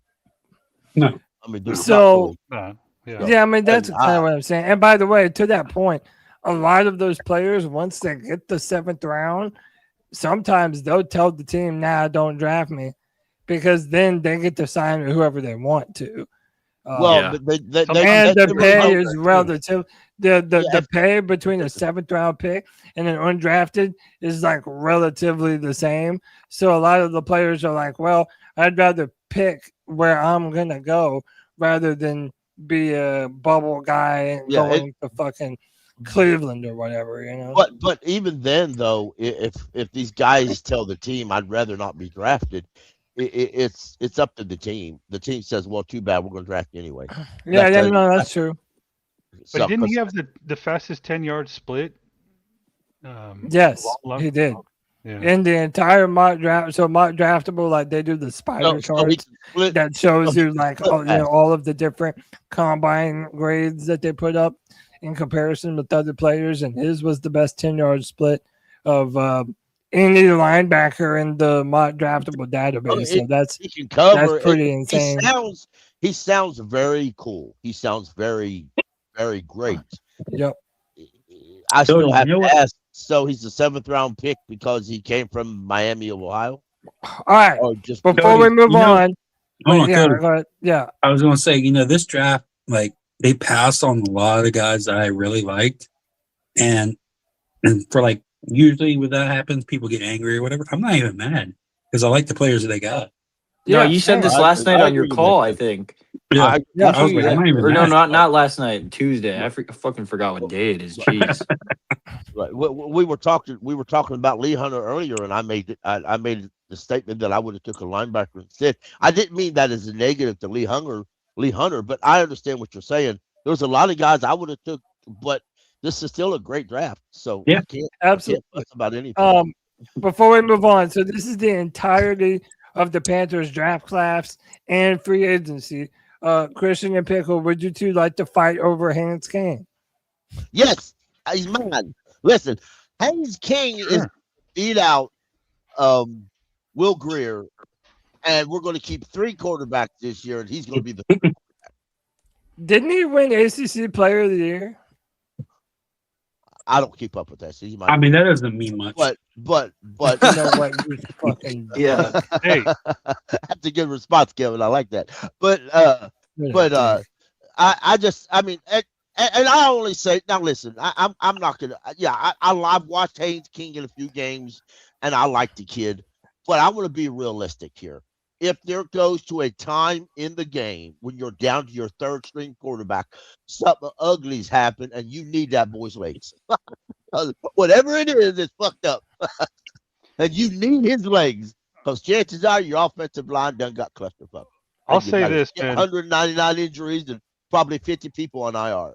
Christian, is he the next Taysom Hill for the Carolina Panthers? I think we could see him on the field in the fucking Wildcat. That's you know what? No, we need him. You know We what? need him on the field. I know Why? a guy. I know a guy who likes Haynes King because of what he brings to you as a Taysom Hill type. We need him on the field for the His name is 4th and Taysom 1. Hill. We need him on the field for the 4th and 1. Yeah. Yeah. I don't. Let him I go don't. to Campbell versus Arizona. I like him because he doesn't steer away from contact. You know what I'm saying? A lot of you But running quarterbacks will try like to a running avoid back. it. But And listen, he I'll really say don't. this: like I like Hans King and his game more than I do Will fucking Greer. You know You're what I right. mean? Like And- Will Greer and does. listen, Yeah. now the other day, to be fair, for those who may not know, I was chatting with Christensen You weren't about how chatting. You were yelling. I was chatting. They were having a lovers' I tiff. was chatting, and just like I chatted with Cody the other day about guard, etc. Meaning he was yelling. Just because it is what it is. Y'all, unless you want me to yell, I'm not going to yell. My wife will throw something at me. So, Do it. I want to see it. but yes, I know you do. But listen, I'm not going to sit here and tell you Haynes King is going to be the number 2 someday or a franchise quarterback. That's nowhere near what I'm saying. Nobody believe into that. Let him develop like he can develop, and we'll see what the future beholds. I think that's the type of quarterback that Dan wants. But I'm also going to be honest with you. If you pay attention, Dave Canales does not want to develop a rookie quarterback, and he tell you he doesn't want to develop a rookie quarterback. He don't want to teach him how to read defenses. He don't want to teach him how to. He don't want to develop a rookie quarterback. I think part of this was just having another warm body for a quarterback for preseason football, to be able to have guys to go in there that can be able to take snaps with the third and fourth string players that are going to be out there. I mean, hey, I'm hoping that he can actually do something good. Katie brings up the point he has more rushing yards than passing. Hey, man, maybe he is another Taysom Hill. Well, he did line up for Georgia Tech. Yeah, but I do things like what Kevin was saying, like or Anthony, like be on those 4th and 1 plays. Like, bro, let's be real. They do not trust Bryce to push. They don't trust him to. They put the tight end for it. Yeah, I know, but I'm saying, at least if you put a quarterback in there, No, I'm agreeing with you. Right, but there is some fear as to what they will do. So exactly, I don't know, man. It's like a read option. Yeah, 100%. Well, give 100%. me if I can get a shot to respond to like Pickle and the Haynes King debate. It's my disappointment is more of like I was waiting for this offseason in hopes that we could bring someone in who I felt had potential to succeed, even if they needed a year or two to throw the ball and ultimately be a sound backup quarterback, or even better, maybe even challenge Bryce if he were to continue, like what I call mid performance. I don't need to get in a debate. I can, but that's just my true feeling. So, but here's the thing: I don't see that in Haynes King. However, I did read somewhere that he's working with a quarterback guru. I love his tenacity. I love his heart. I love his attitude. I just don't care for a quarterback that runs more. I don't care if he can break tackles. I mean, we don't need Tim Tebow. I think someone even called him Tim Tebow 2.0, just a little bit lighter and less bulky. But hey, man, if their intention is to bring him in and ultimately help him develop as a quarterback, which would be against what Canales has said for multiple years now, if that's their intention to take an athletic, strong, huge heart quarterback and teach him how to play quarterback in the NFL, then by all means, dude, I'm cool with it. Maybe in a couple years he could be the backup, but and I don't disagree. If he's the emergency quarterback and he comes in and even if he just brings heart into the team and the offense in like a 2-minute drill type of situation, then great. But I was hoping for more of a passing, accurate quarterback who could come in and surprise some people in the offseason. That's all. You was hoping for Drew Aguilar. We know it. Hey, that's all right. That's all right. He went to the Steelers. Hey, can I just real quick, just to and I don't want to spend a bunch of time on this, I promise, but just to point out how divisive Bryce Young is as a quarterback. Sean McCreary says, "Get out of your feelings. Bryce not going." No, I agree with you. Now hold up. The very next comment says, "Haynes is a dog. Bryce Young is a puppy." Ooh. So hey, man, he might be going nowhere, but that's kind of the problem. Yeah, I mean that might be a good point. Cody, if I may say, it doesn't really matter what we think. It doesn't. It really doesn't. Fans, you can have your opinions all night long. You can get on social media and every branch of it. Fact is, you can do your protest outside of Bank-Maker Stadium with the pitchfork and the hand grenades and maybe not hand grenades, but anyway, but all that other stuff. He meant the alcoholic drink, a hand grenade. Okay, yeah, that's a good point. But Dan Morgan is going to do what Dan Morgan wants to do, because we know by his own admission that Dave Canales doesn't want Haynes King on this roster. Well, real quick, I can almost guarantee that there's going to be someone who was either undrafted or a late round quarterback pick that a lot of fans are going to be wishing, damn, we could have had him. I know who you're talking about. No, like late round pick. There's some, I'm just saying there's probably going to be someone, but we're going head first. Bryce Young's our quarterback. Right. Let's go. if it's me, again, if it was me, I told you earlier in the show, if I was doing the pick, I'd have took a linebacker instead of the defensive tackle. If it's me, I would have drafted Haynes King instead of the linebacker. So, but everybody, if you can set up there and do the drafting yourself, you're going to draft different people. So, hey man, look, this man has been waiting to get on the free for all.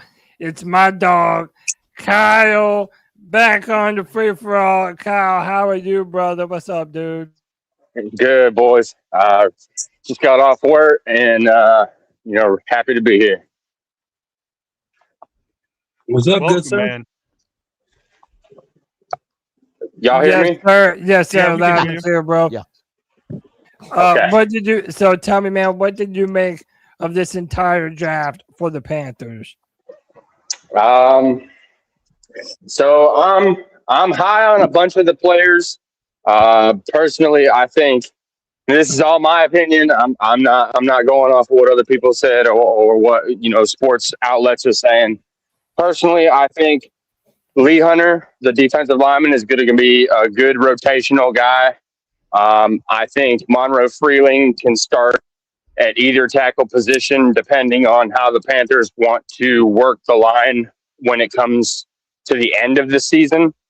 I'm not going to slate him as the starting left tackle or only a left tackle because I don't know how they want to work the situation with Moten. I don't know how they want to work the situation with Icky, and they're not exactly telling us. So, being that he started 2024 as the backup right tackle at Georgia when he went there, and then transitioned to left tackle, I would say that it's not set in stone that he's a left tackle. I would say that he played swing tackle his entire first year at Georgia. As far as the other guys, Will Lee, I'm big on Will Lee because he's his biggest strength is press man coverage, and that's what we need out of a nickel, locking up a tight end or locking up a slot receiver. Personally, Wheatley, I like the pick. I think he's a developmental guy, but I also think he's the type of person that could take Nick Scott's job if he shows that he can. I'm not necessarily sold on Brazel. I understand that he's a good outside receiver and he's got a lot of speed. But just watching some film on him, I don't know how much he has as far as a route tree. I don't know if he has inside moves. I don't know if he has the kind of route prowess to be able to take some of those positions away from other people, especially Mechie. I'm pretty big on the Mechie signing because it makes a lot of sense for what we need and the congruency with Price. So I'm not sold on Brazel all the way. The linebacker, I think if he makes this team and he stays on this team specifically for special teams for his first season, I think he's a great instinctive backer, but I don't think he's even ready to touch the field in a game setting. I will say with Haynes King, though, Haynes King makes sure that Will Greer never puts a suit up on a uniform on unless it's practice. I feel like Kyle's leaving the best for last. What about our boy Sam Hecht? Did you mention Sam Hecht? Sam Hecht is the best for last, Mr. Christian. Yeah. Sam Hecht is the steal of this whole class because you could say we got the 19th pick and dude fell to us, and that makes sense. But getting Sam Hecht as deep as we got him in this draft, knowing that he had over 792 pass sets and never allowed a sack, knowing how hard that dude plays and how good he plays, I'm so excited that this dude is a Panther and he is going to be a starting center. If not, I would say, I'm not going to say day one. I'm going to say before week 4, he's a starting center. Yeah, I like that. I like that a lot. So yeah, I mean, to me, Sam Heck, that might be my favorite pick. If he ends up living up to his potential, dude, that could be one of, if not the very best draft pick that we've made. But listen, I have one more slide that I wanted to bring up with you guys because there have been rumors about this potential player coming to Carolina, and that's David Njoku. What do you guys think is the possibility that David Njoku could come to the Carolina Panthers? Slim to none. I agree. Kevin's Slim such to a none. I'm sorry. We got no cap room. They're not the we- Saints. They're not going to go over the cap. Right. We don't run the offensive system that fits him. We don't even get close to it. We don't have any cap. Hold on. We don't How have much any of cap that right now to how sign much of anybody. so including okay, our if you want to talk about cap, that's fine. But when you say he doesn't do what we do, how much of that is because we have not had a dependable enough tight end in the system to actually make them a focal point of what we do? How do I'll we say know this. I think there's probably some truth to that. how do we know that's the reason? I'll say this, man. I understand. I got the same thing from Anthony and a bunch of other folks on Twitter. I understand that concept that you're talking about. I really do. But how do you know that concept ain't by design of the offensive system? When Canales was never the offensive coordinator in Seattle, but he learned to be offensive coordinator in Seattle. They never used the quarterback or the tight end all that much.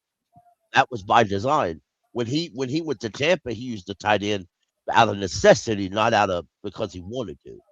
So there's no bearing of evidence that tells me that Canales really wants to throw to a tight end, other than the fact they do run a lot of 13 personnel, and in a 13 personnel, you use your tight ends to block, not pass catch. I mean, you look at I'm Cade not Hawkins in saying Tampa. I'm how not. he was used. Yeah, I'm not saying I'm against the pick. Don't misunderstand that. Yeah. If they sign him, then I'll be all right with it, and I'll say, well, they'll figure it out. We'll go from there. But I think this is a fan hype, much like drafting a tight end with the first overall or with our 19th pick was a fan hype more than a realistic pick. So hey, we got Anthony back in here. Anthony on Poly Market as of what up, Ant? On Kelsey. What's up, Kyle? Kelsey after Tuesday. This was the odds for David Njoku and where he would go. Baltimore is the odds-on favorite, followed by Miami, then the Panthers. What are the chances that Carolina could reach out and make David Njoku a Panther? Yeah, so I think there's a good chance. I also heard Mike K said today he doesn't think it's gonna happen, but I don't want to be. Actually, I don't want to say what I was gonna say, but say it. or I'll just say it. Mike K doesn't have any sources. I think he's just assuming here. If I had to guess, there's still a decent chance. But also like I really think like they may actually like the tight end room. If it was me though, yes, I would sign him 100%. Cody, you know who I think actually gets them? Who? Baltimore. Miami. Or Think Miami? about it. Miami traded everyone away. They have no weapons. I mean, if they're going to bring in somebody.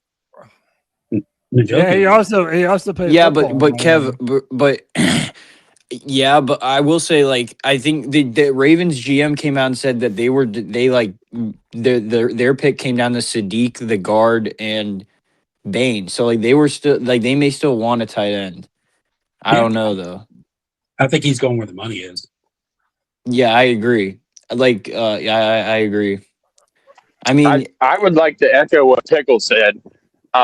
There's a reason that Tommy Tremble is tight end number one, and it's not because he's been here the longest. It's because he can block, and then that's what they value based on having him as slated as tight end one. Like they value a blocking tight end more than they value a pass catching tight end. If you look at the tight ends that they looked at in the draft, they were tight ends who excelled at blocking.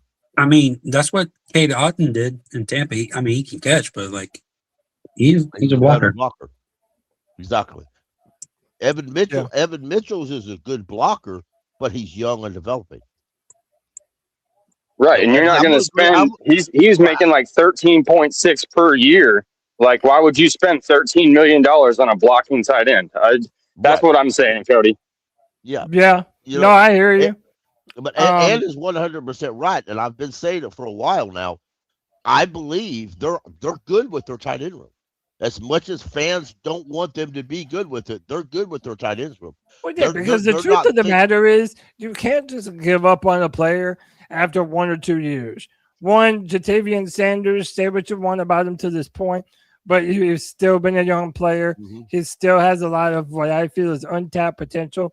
And let's not pretend like Mitchell Evans didn't have a lot of bright spots last year, right? And played really good football for the Panthers. And I think they like him, and they like him as a blocker as well. I didn't take a while to develop usually.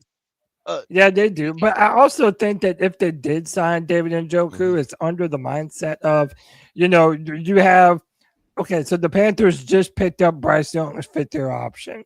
You don't have that much longer of a window to be under a rookie contract where you can put as much talent on the team as humanly possible without being burdened by a giant quarterback contract. So while they have the opportunity to do so and put as many weapons as possible, this is the time to do it if you were going to make a move like this.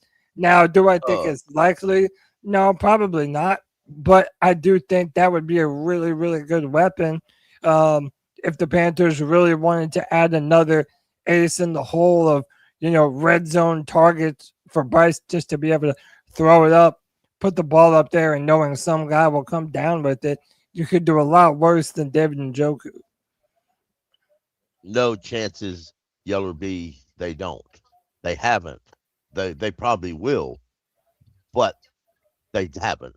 So they don't have cap space. They have a little slightly less than $2 million in cap space. That won't sign one draft pick, not even a 7th round draft pick. So slow your roll, my friend. Listen. Mike K told me today he believes it'll happen before rookie camp, because the rookies can't walk into the camp until they're signed anyway. So he believes it'll happen before the 8th or on the 8th. So I tend to agree. That'll happen this week, but they currently don't have cap space and they didn't restructure any contracts yet. Real quick though, Cody, as much as the fan base may not like it, Dan Morgan's not giving up on this 2024 draft class, including and they should get Wallace. The guy was 20. The guy was 23, right? Oh no! The guy was 24. No, you're 24. Right. Yeah. So yeah, Dan's not giving up on that draft class, yes, even if the fans giving up on it. That includes myself, because I give up on Wallace altogether. But now, if you say, well, how can you be all right with Sanders, be all right with Xavier Legette developing, and be against Wallace? Just because I am. I don't have to have a reason for it. I just am. Cody, let me push back real quick. I get what you're saying with because that's I'm not saying give up on all the draft picks, but what I am saying is for Wallace, for example, it does kind of sting when you're not really even willing to bring in competition. I get okay, I guess Devin Lloyd kind of replaces him, but he's still playing. You know what I'm saying? I would still bring in someone. I get Mitchell Evans is developing, but that shouldn't if David Njoku's willing to come to your organization, you don't just give up on that. I mean, you just don't ignore that. Like Jalen Phillips, right? They could have totally just ran it back with Nick Scorton and Princely this year, but they knew their pass rush has been so bad. They need it. They really said in the blueprint, we need to get Nick Scorton a running mate. So I don't know. I'm kind of mixed on it. Yes, I get it. Dan doesn't want to give up on the draft picks, but it's a hard sell to the fan base, especially on a guy like Trevin Wallace, who just Like how does the Panthers keep ignoring Luke Kuechly? yeah, I know. I don't know. And And like they did with so the much great work on ring, it. They did so much work on it in the draft process. Like you think they were gonna pull. Like I was convinced we were gonna move up for Jacob Rodriguez in the second round. Yeah. So Well, I can I mean, speak a little bit on I the tight kinda, ends? Yeah. Go ahead, Christian. Well, let Pickle say his thing first. well, I'm sorry. I kind of agree with you guys, but Nicholas what I Terry, asked, thank you for the it's two. what I asked. It's what I asked the folks the other day on my pod. Has Dan Morgan have we give Dan Morgan too much slack, so to speak, thinking, well, he's a former linebacker, he'll draft us a great linebacker, and he ain't drafted a great linebacker yet. Right. it's almost I mean, he ain't it's, even really attempted it. it's almost like the Michael Jordan thing, where like if you're really really great at the position, you suck at evaluating that talent for that position. A.K.A. Steve Smith. So yeah, Or if you're Michael Jordan, you're so good that you just don't know how to build your own basketball team. Yeah. Like I mean, just do it like I did it. All right. Yeah. So Yeah, go ahead, Christian. this tight end shit, man, it seriously makes me want to crash the fuck out. I'm trying to be quiet. I don't know if I should say something, but this Say is it. It's a free for all, damn it. Well, this is an example of why I get pissed at this offense so much, is because they sit in there and talk about how they want to be a goddamn running team, but then he throws more fucking passes all the time. When he does, he doesn't even stretch the field. He doesn't go deep. He doesn't utilize the tight ends. He doesn't want to give up on a 24 draft class. Then fucking use Sanders, for Christ's sake. If you're not going to use him, if you want fucking mostly blocking tight ends, why can't we get a goddamn good running game unless it's Rico Dowdle running for over 200 yards, and then you still try to go and start fucking Chuba? So I don't know what the fuck is wrong with this offense sometimes. I find the importance in a tight end room with tight ends that could, help your quarterback and help your route schemes. And if you're going to throw, you kind of need that outlet a little bit, but you don't prioritize the tight end. If you're not going to do that, then let me see some goddamn running the way Rico was giving it to us. But we didn't see that throughout the year. So I don't know what to say other than, dude, I get pissed watching this goddamn offense sometimes. And I don't know why they have such loyalty to people like Tommy Tremble, which is great if you're blocking, but let me see some rushing yards. But I just felt like we struggled all year off and on. That's my 3 cents. You're not wrong, and I think Well, Christian, that's part of the reason why Dave Canales gives up play calling. Like I think that they're hoping that Brad Idzik can be the one to get a little more consistency out of the offense in terms of building an offensive identity. Do they want to be a run-first football team? Do they want to stretch the field? Because I believe that the lack of consistency is hurting our players. We were talking with Kev earlier about how there is no chemistry between Bryce and Xavier Legette. And I think part of the reason for that is because this offense still doesn't have an identity of who they want to be. If they were going to be a pass-first football team, then you need to start distributing the ball around to all your different receivers far more than they do. But then you have these games where Rico Dowdle will rush for almost 200 fucking yards or more, and then it's like, oh, okay, we need to run the ball more. And then it's like they're trying to fit a square peg into a round hole. There is no identity on this offense. And that's part of the reason I'm disappointed. You brought in an offensive-minded guy like Dave Canales to fix all of these problems. And yet it's still just as much of a problem now as it ever was. We do not know who we are on offense. It's an issue. Well, can I say this? Yeah. I will say, it is a little bit telling. The offensive linemen they drafted are pass first guys. I think there's a chance they actually start throwing the ball, having some centric identity this year. I think we are going to have a better, a more the operation isn't going to be as sloppy. So I think we are going to throw the ball a little more.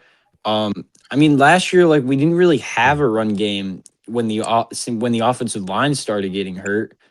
It felt like after the Green Bay game, our run game tailed off. So I got that's a another question. thing. Is this Chuba's last year as our starter? No, he's under contract for a couple. I'm more. saying as like a performance. That's not what he said though.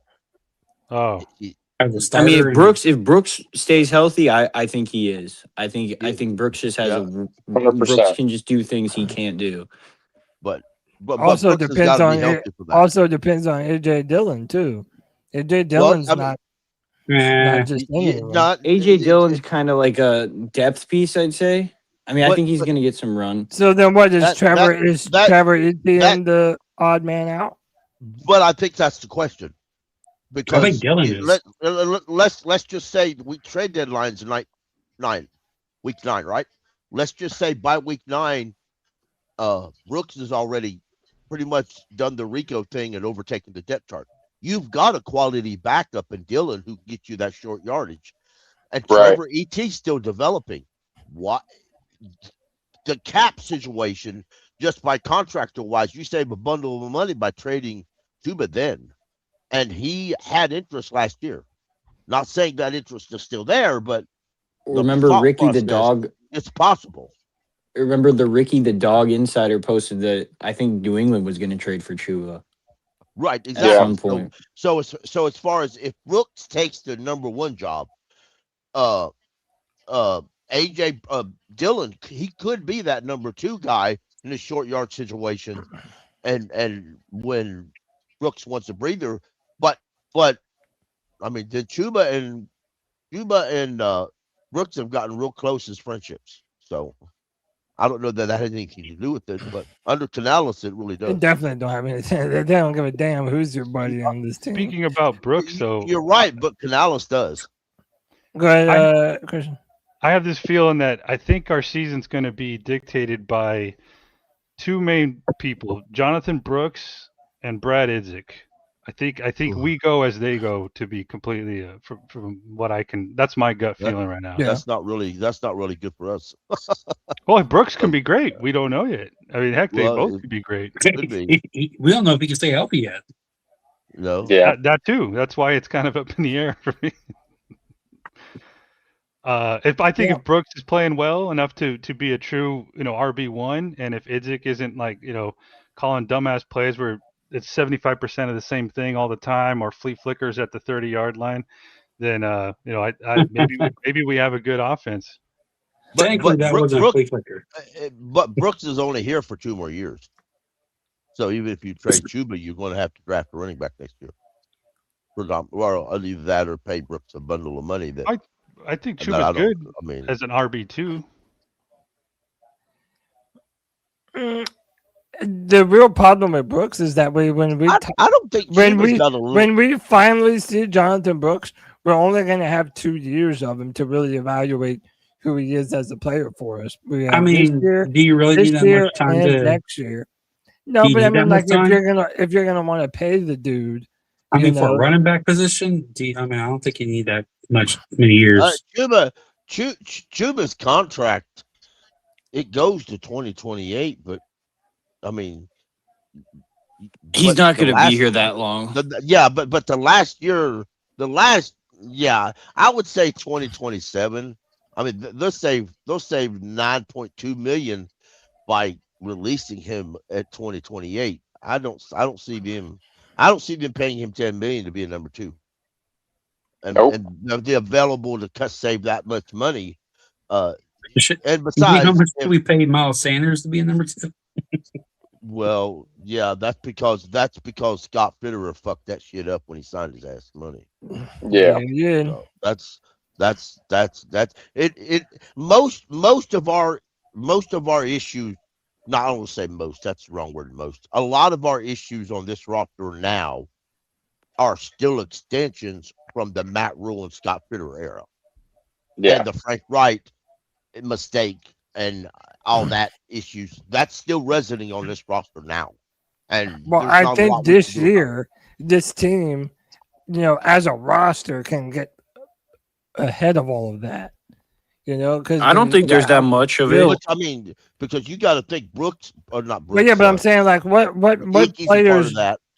Yeah, but I mean like what Chuba's a players part of that. drafted under Matt Rule are like weighing us down. It's like the only players that are really still here are the good ones. Now, if you're talking about Nick maybe Scott. I mean, the last like solid player is Icky, and I'd say he's probably done here. was JC Horn a Matt Rule Oh, pick? JC, Yeah. yeah. Yes. I mean, JC Horn. Derek and JC, yeah. But those are like elite Chuba players. was. You're not Chuba going to was. move on. No, Chuba was. Chuba too, yeah. Bryce was. Well, no, Bryce was. Well, Bryce wasn't. No. Bryce Frank wasn't Matt Frank Rule, Wright. but he was a Scott Fitterer pick, and to me, Scott Fitterer ranks a little bit worse than Matt Rule, to be honest, in my opinion. Well, that's why. But Pickle, that's why Icky and Bryce aren't paid yet. Because they're to be determined. Right. So And I mean, right, you're right. Hopefully, Chandler Zavala doesn't even make the. oh no. Honestly, I'd already cut him. Yeah. That might be the pick that says back. What? No, he's Frank Wright too, right? Well, look, this year in particularly is a big year for a lot of people. It's a big year for Dave Canales as a head coach, proving that he can continue to move this team forward into the Evero future. too.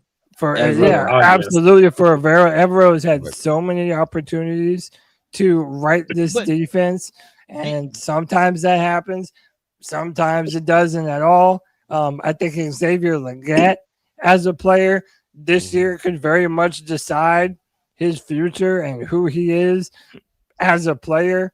And then there's a person who needs not even be said. It is a Bryce huge Young. year for the player himself. And listen, I'm not going to have a big Bryce conversation. I'm just bringing this up. Wrong fucking one. Let me finish this thought. I'm just bringing this up to say that out of all the players this year, Who knows Garrett Bailey? I know, but Spencer fucking Rattler. most people. What I'm saying is, broadly, Dino fucking Smith. All right, no. broadly, This list is most a people joke. do I'm not not with this. believe Max fucking in Jones. Bryce Young This is as a stupid list. player. This It is a might stupid be, list from a but stupid just like I website brought from up, an idiot motherfucker just who don't like know a I brought goddamn up shit. the other day when No, it you know, came to the Vegas odds, people in general outside of Panther fandom do not have a lot of faith in our quarterback. That's Again, I ask Jacoby you, Garrett Brissett. Bailey, who's Okay, Garrett no. Bailey? This Has to respect The or only some this point list is blank-ass that I'm ridiculous, bringing though. up, that's 300 forget pounds. this Doesn't know list. what a ball Cousins. looks like. I'm not ranking this list as some Well, this is what standard. you're posting. What I'm saying Yeah. is that Come on, man. in general, people around the NFL do not have a lot of belief in Bryce Young as a quarterback. You don't The listen to much Vegas sports radio. odds are saying that as well. Oof. I listen to Well- XM radio every day, every single day. Then I scours all over YouTube What and listen to channel? various points. Well- You're entirely incorrect. Listen, I've told you before, I'm not necessarily a Bryce Young fan. I would not offer him another contract currently for what he's Do performing. you think the But I NFL think they members will. would rank But- him above a top 25 quarterback? Who? Yeah, Who? dude. I mean, he was top. Broadly, people would He rank was. He had Bryce the Young same. in the top Yes, I do. 25. He had the same. Yes, Hold I up. do. He had the because same. I've heard their quarterback rankings myself. Tris Sims, or no, Matt Sims, and I hate that son of a bitch on XM radio. Matt Sims ranked him in the top 20. And I hate He's that not son of a this bitch. bad. God hell, I mean, God he hell. has I would Joe put him at Flacco 25 even at least. playing? Wait a minute, is Joe Joe Flacco's the Flacco backup still in the league? Top 15. He's Hold the on, backup. Even hold Bill on. Polian did a quarterback ranking 2 weeks They won a ago. Super Bowl. 2 though. weeks ago. Let me say this. Let me say this. Bryce Young last year had the same passer rating as Bo Nix, and he was top 14 in touchdowns. He's not. The 33rd is embarrassing. Oh, to me. Knicks or Bryce Young? Both they had the same passer rating, and Bryce was Passer top rating. 14 in passing touchdowns. Like, I don't think he's this bad. No. He's not this bad. Like, I'm not saying that Bryce Young is the 33rd best in the NBA. No, I personally, I have What Bryce I am ranked like saying 18 is or that 19 in the league. is that I do not feel like most NFL minds, pundits, whatever, are currently ranking Bryce as a top 20 quarterback in the NFL. So my only, like I said, my point, this year is the year for him to break all those expectations. That's why you drafted Chris Brazel. That's why you drafted the T-Mac last year. That's why you signed over $100 million worth of money towards your guards. Yeah, that's what I'm saying. I'll say this, Yeah, man. Listen, Dan Morgan has said multiple times, Bryce Young, and I'm going to quote him, Bryce Young is my franchise quarterback. I will pay him. Who fucking believes that? 5 times this week. Why would they say anything else? Well, I would blame him over some jackass named Jared Bailey. If they believe that, then they would have already paid him. Exactly. Yeah, they don't. They will pay him before the regular That's season just starts. lip service. Well, no, listen. I told you guys in the chat. I told you guys in the chat the 2 weeks ago. I had this is a source I trust. He did tell me that they offered him like a 3-year Sam Darnold extension, but he's not going to take that because his agent's telling him no chance. Like, you might as well just bet on yourself. They offered it. Yeah. Yeah, Can I say but it's something? not like a franchise. It's not like a long-term 5-year 265 deal. It's like you get what I'm saying? Like, yeah. Hold on. So after Anthony, let me let Anthony finish, and then Christian, I'm gonna introduce somebody. Go ahead, Anthony. I just said, I'm just saying, I hear what you're saying, Pickle, to take Dan at his word, but I think if that is true, I don't think they view him as the long-term solution. I think right now they view him as the bridge. And this year will determine if he gets the next contract. Because I mean, honestly, I still think he has a lot. I don't think he's hit his ceiling. I think he's shown he can be clutch. He was good in the playoffs. I just think it's the consistency with him. What Bryce are we getting? Are we getting the best passer rating in the league that 1 week versus the Rams Bryce? Are we getting the 450 yards Bryce, or are we getting the 130 yard Bryce? So I don't know. I don't think they're sold on him though 100%. I agree with Cody though. They would have already paid him. So Cody, Go ahead, if you wouldn't mind putting that list back up. What, the Jared Bailey list? Yeah. I just do you remember it? I just put. Okay, I'll remember it. So I'll say this. I brought up this just to show that and I'll let you finish that the Vegas odds right now they have Carolina only above Tennessee, Atlanta, Vegas, Cleveland, New York Jets, the Miami Dolphins, and the Arizona Cardinals. And I think that's largely because they don't yet fully believe that Bryce is an established franchise quarterback. I'm sure it's also the other team, but that definitely plays into that evaluation. But go ahead. What was the Super Bowl odds last year? What was the Vegas odds this time last year? We were definitely bottom 5, 100%. You should know because then it would tell you how right they are. Last year, the Vegas odds, because I looked it up at work the other day when y'all was posting this shit on this group. Last year they had Atlanta up here top 5. Yeah, they've had Atlanta winning the division the past 2 years. I mean, winning the division. Where did they have Seattle? That in itself. Seattle ranked higher than the Panthers. No, Seattle was bottom. Seattle was bottom. They were right where the Panthers are. I mean, that's why that proves that the Vegas odds are. I'm not saying they're foolproof. I'm saying Vegas is interested in winning money. That's why they're giving you those odds. You can make a fuckload of money. Yeah. If you put money on plus 8,000 to the Panthers. I wonder how many people. Yeah, they're willing. They're willing to take that gamble because they don't think the Panthers are going to the Super Bowl. That's I don't either, but. No, obviously, probably not. Real quick. Let me let my bro C-Dog in here. C-Dog back on the free for all. What's up, C-Dog? What's going on? I called in because y'all on the subject I want to talk on, this Bryce Young subject. But man, Bryce Young is on the fucking clock. You know Yes, what I'm he saying? is. Bryce Young hasn't improved in anything in the league. Really, if you look at if you look at the Houston It's more Texans, than Bryce Young. man, goddamn, real quick, CJ Stroud and Bryce Young entire are team both on the on the clock. fucking clock. Including You know what Yeah. I'm saying? And They Anthony both on the Richardson's fucking off the clock. clock, bro. Yeah, they And- didn't even pick up his Like, fifth man, option. like Yeah, this man, I knew Anthony with a- Richardson was a bust before he got drafted. I told everybody But- that before he got drafted, he was going to be a bust. if you Because, you think know, about Called me an it, they done went and got all these offensive linemen, all these receivers. This man has to come out here. If Bryce Young cannot come out here and start the season how he started the season last year, he cannot. Yeah, can't He's out of here. take He his is job. fucking out of here, man. He ain't did shit, man. He has not done anything. Like when it was time to pay Cam, I hate to bring Cam Newton up, but when it was time to pay Cam, you know what I'm saying? I never thought, should we pay Cam?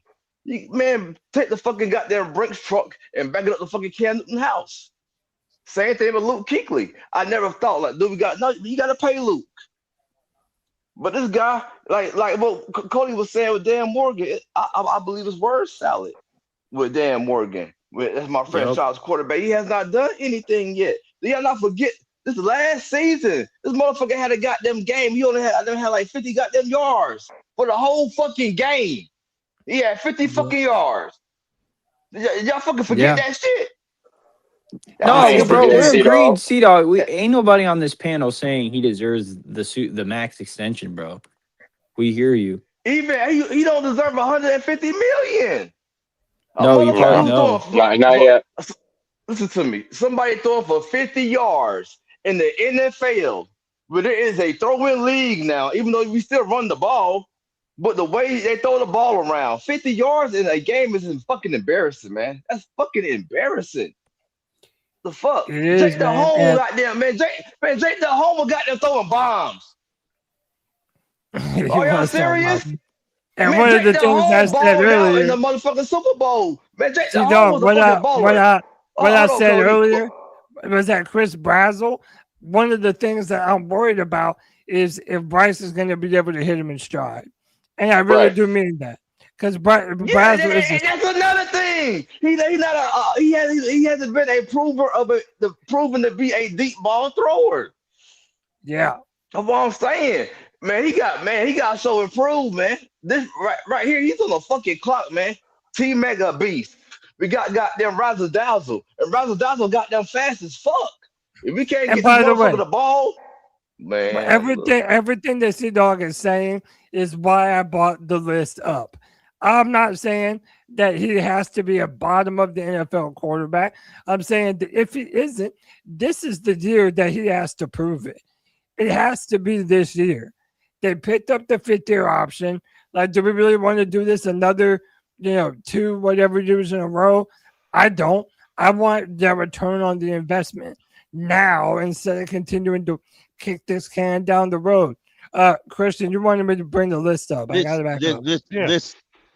I was just gonna say, dude, like I definitely think he's on the right side of that list, but I could see like 6 to 8 guys I would put after him. Kyler Murray. But- Kyler Murray didn't play at all. He Yeah, got he was cut one of- by his team because he was trash. That's He's at one of the 20. guys I would take. I mean, Bryce over if Kyler I Murray. look at the profile of Garrett Bailey on Twitter, he and I quote, he's a Steelers fan, and it says NFL writer, Super Bowl Nation, or Steeler SB Nation, Steelers site producer, Steel Curtain, the Fake Pump podcast. Does he even have he's a Steelers nerd. quarterback on He's a here? nerd that made up a list that went viral. 19. That's exactly what it So- is. He's but a I don't jackass think that made Kyler- up a list that went viral.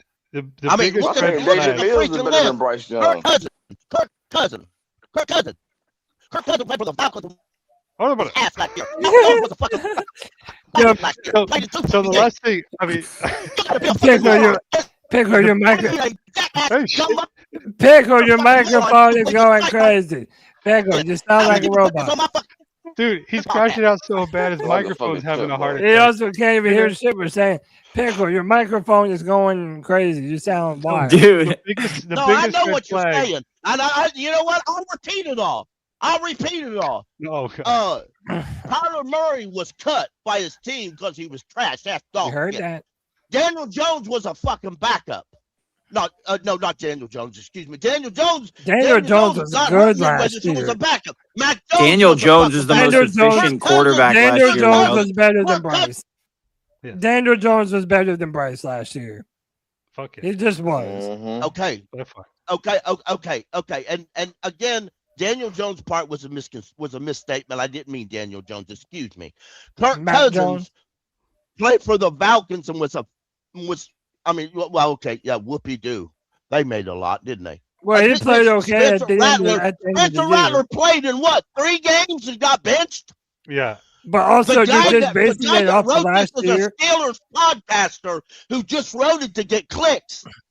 Hey, He said it on his timeline. But you're The also list, he just saying, made though, the list to is get that clicks. even though some of these Pickle. players, Why even you though so some of loud, these man? players were not Man, as Bryce good don't Don't get last get nobody. loud year. and I got to talk over you. But listen. Some of these players were not great last year, but they have reached higher heights. Not Daniel Jones. Kirk Cousins has been in the NFL. you want to know the biggest red I mean, flag has on been this in the list? playoffs. The biggest red flag on this one is they have Trevor Well, fucking okay, Lawrence all right, at 10. whatever. Would they have what? Trevor fucking Lawrence at 10. That's the biggest red flag I see. Oh, come Yeah. on. That's not Nah, that. they got goddamn. Kyler Murray got benched. They got he's Joe going down there. Flacco. They got The Joe Vikings Flacco at don't even have a 27. fucking I know he was GM. injured last year, but he's 27. Yeah. Joe Flacco should be 27. Joe Flacco should be top 10. I don't give a fuck if he But- was hurt. Yeah, Right. Joe Flacco won the Super Bowl, bro. To your point, Cody, like Yeah, the point that you were trying to make. This is a jackass. No, list. But Wait, this hold is on, ultimately wait. why I said Wait like a minute. Wait. I Let see you Kyle got jump Joe in. Flacco on the Bengals too. Let Kyle I'm just jump in. saying, Ain't nothing wrong to with your this list, point, man. Yeah, to your point that you were trying to make, you were trying to make the point that nobody thinks he's great, and you're absolutely right. With that list, as much bullshit as it is, Bryce Young needs to find himself on the left side of that list at the end of the season. He has to. Yeah. Otherwise, he's not getting another contract. He's going to play. I think he's going to play on that 5th year unless he plays to that side of the list. Yeah, I'm 100%. Daniel I- Jones is he on got the left side of the list, and y'all just claimed he was God. He was the best No, quarterback Daniel in the league, Jones and is he's on on that the side right of the list. side. We He's just on the said right that. side. He was balling last season though, boy. Last season he was balling. Well, Boy, he he's got on hurt. the wrong side of the list, according to y'all. No, we're just saying it's better than Bryce last year. That's all. I mean, Now, it if you doesn't want- matter. It I doesn't would put matter him what above I think Kyler of Murray. Bryce. It doesn't really matter what you think of Bryce. It I really don't think doesn't. Dan Morgan don't look at Shit, C3 I take Panthers Daniel Podcast Jones and over Everybody find played another- better than Bryce, he man. gonna You sign talking somebody about else. Matt Jones, Tyler And if- Slaw if- played better than Bryce, and he beat Bryce last year as a rookie. Oh, man. Always got to finish it with the Bryce debate. I mean, I know. Come It on, what wouldn't are we be- talking about? Well, All, hey, all the this free about throw- Pickle is the so free loud. throw Let's is be Bryce real. hasn't Let's be real. been doing Let's be anything. real about something. Let's be real about something y'all don't want to talk about. Tyler Shaw had a better coach because Dave Canales shouldn't be the coach of this team. Oh my Yeah, but He Tyler was Shaw bad was a decision better to hire player than a Bryce. moron. I don't who want didn't to have hear enough that experience shit, to man. be a I don't coach. want to You're hear that. right. That's That why I man, said it. man, But you Tyler didn't want to Slaw hear ain't it. go to Did you not Alabama, read the man. first What one are I you said? talking about? I Here we told you go. He you just came didn't out want of to hear play it. better, man. The No, he fuck? didn't. David Canales He came from a was a bad smaller college. He head just coach. played better. Period. And he's an NFL size quarterback. Bro, Bryce but got the them Saints, 5'9". the Kellen New Moore is a Orleans, first-year head the coach. the New Orleans You know Saints what? beat us You know what? twice. Height has They as beat much us twice to do last as year. stick size, not much. The New Orleans Saints beat us twice last year. We can't Yeah, say shit beat the on Falcons any twice. front. He beat the Falcons twice. Yeah, we did. The And rookie, the Yeah, man. Falcons A beat us rookie. once, and we beat them. I mean, But we yeah, he still has walked Bryce away with the Young. division title. And to be fair, he has Bryce Young Hold ahead on, of Tua hold on. Tagovailoa, Pickle, and Tua what had Bryce Tagovailoa Young has proven to thrown for you, more man? yards and touchdowns than Bryce What is Young Bryce has. Young? You know what? Nothing. But I think everyone is So just why you all loud He's there not- arguing he's and not- bickering there? Because He's right where he needs to be. He's exactly where he's supposed to be at on this list. I would Perfect. bump him up. Exactly where he should no, be no, at. he's not. I don't know You're about all that. never in the history of your life going to convince me that Bryce Young is worse than Kyler Murray. That's just ignorant talk right there. Kyler Murray is better than Bryce Young. Kyler Come Murray? on, No, he's man, not. Kyler Kyler Murray Murray is is more. not a quarterback. Go ahead. Kyler Murray Go is ahead. a Go ahead. I'm running gonna tell you back why. I'm gonna tell playing you. quarterback. You guys Kyler need to hear each Murray, other. you know what? Kyler Murray is going to get the head coach of the Vikings fired this year. Wait and see. I Now don't know. look, It's a I'm talking about one-year Kyler deal, Murray. and he has Justin Jefferson. And they I'm don't gonna tell have you a about Kyler GM. Murray So, is better than Bryce Young. God, they He ain't is a more. snowball chance in hell. Kyler Murray, you know what? When you gonna let me Will finish? Greer's a Let me better know when you Yeah, finish, quarterback than Pickle. one Kyler at a Murray. time, boy. One at a time. One at a time. I Go ahead. disagree there, Pickle. This is why Kyler Murray is better. Well, Kyler Murray that is was more that was athletic. sarcastic. That Man, really come wasn't. on, man. I don't believe Come it that on, much. man. But no, I ain't coming on nothing at all. This list is a jackass list. Like this reminds me. Let me know when you finish, This Pickle. reminds me of the power rankings in Hey, April. Anthony's Don't got to mean a get out, fucking bro. thing. Hey, hold on. Anthony's got to get out. Anthony, I appreciate you, bro. Keep pounding, bro. I'll see you next Friday, man. All right, Ant. I mean, Right, man. y'all was talking about. You might have Y'all already was. done. Let's be real here. Nobody that I know of convinces themselves, which maybe somebody does, that Ejiro Rivero is an excellent defensive coordinator. But Dan Morgan gave him a contract extension. Do you really truly believe? Why we jumping around, man? No, stay I on the mean, Bryce Young subject, man. I'm speaking fact, dude. Just because you can't keep up But with yeah, the but we're conversation, talking don't about come at me. We're talking about Bryce Young. And I'm talking in this moment. and I'm We're talking saying about that Dan who Morgan on letting this him walk. list, who on this list, and then we'll move on. And I mean, honestly, we're probably gonna get off after this. But Bryce Young, like there are only like 3 players that I think that are above Bryce that shouldn't be. Spencer Rattler should not be above Bryce. Spencer Rattler should not be above Bryce. Jacoby Brissett should not be above Bryce. I would even say Jackson Dart Jacoby should Brissett not should be be above above Bryce. Bryce. Fernando Jones, Mendoza has not Cam played a Ward, snap of NFL football, should Kyler not Murray. be above Bryce. I think Cam Ward has a higher ceiling than Bryce. I He don't. didn't play great last year, but he was also a rookie quarterback. Ceilings don't matter in Oh, this sorry, conversation. Dave. But look, man, Ceilings don't- let me to just me, say something. ceilings I'm gonna don't say matter why in this Kyler Yeah, go ahead. Murray is better than Bryce Young. Because Kyler Murray is more athletic than Bryce Young on the feet. So And he got they're not getting let paid me by finish, running the man. football. They're Let paid me by Let finish, him man. finish. Let him finish. God I'll take damn, Bryce man. over Kyler any The day, fuck? man. And he got them way more lava arm than Bryce. God damn it. That's why he got them higher than Bryce Young. Mhm. Now, goddamn, go on. Say what you got that want to say. Matt That motherfucker Jones. faster and he's I stronger would. arm. Those are the players I would put below Bryce. Spencer Rattler, Jacoby Brissett, Jackson Dart, Fernando Mendoza, and Matt Jones. I would Fuck put. that. Nah, I would Brissett put better, man. Mendoza. Man, Jacoby Brissett better, man.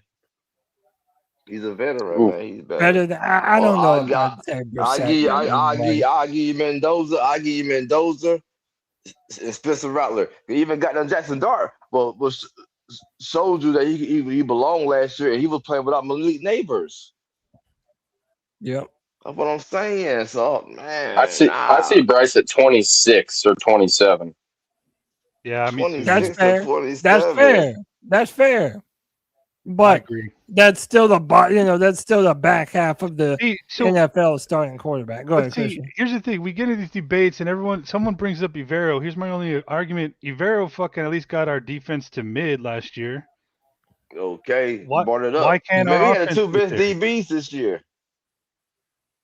That's all I wanted to say on that one, man. But yeah, that Michael Trevor Lawrence Jackson at led the 10, that's a league. fucking red flag. I'm sorry. I thought for sure we played the playoff last year. My bad. Maybe I was wrong.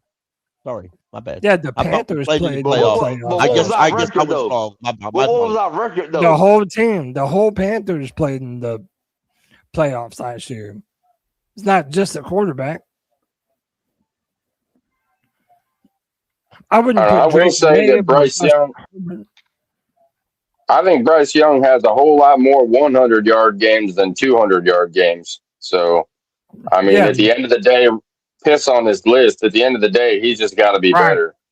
And that's all I was saying, man. We Here's my need problem. we need a breakout year from Bryce Young this year.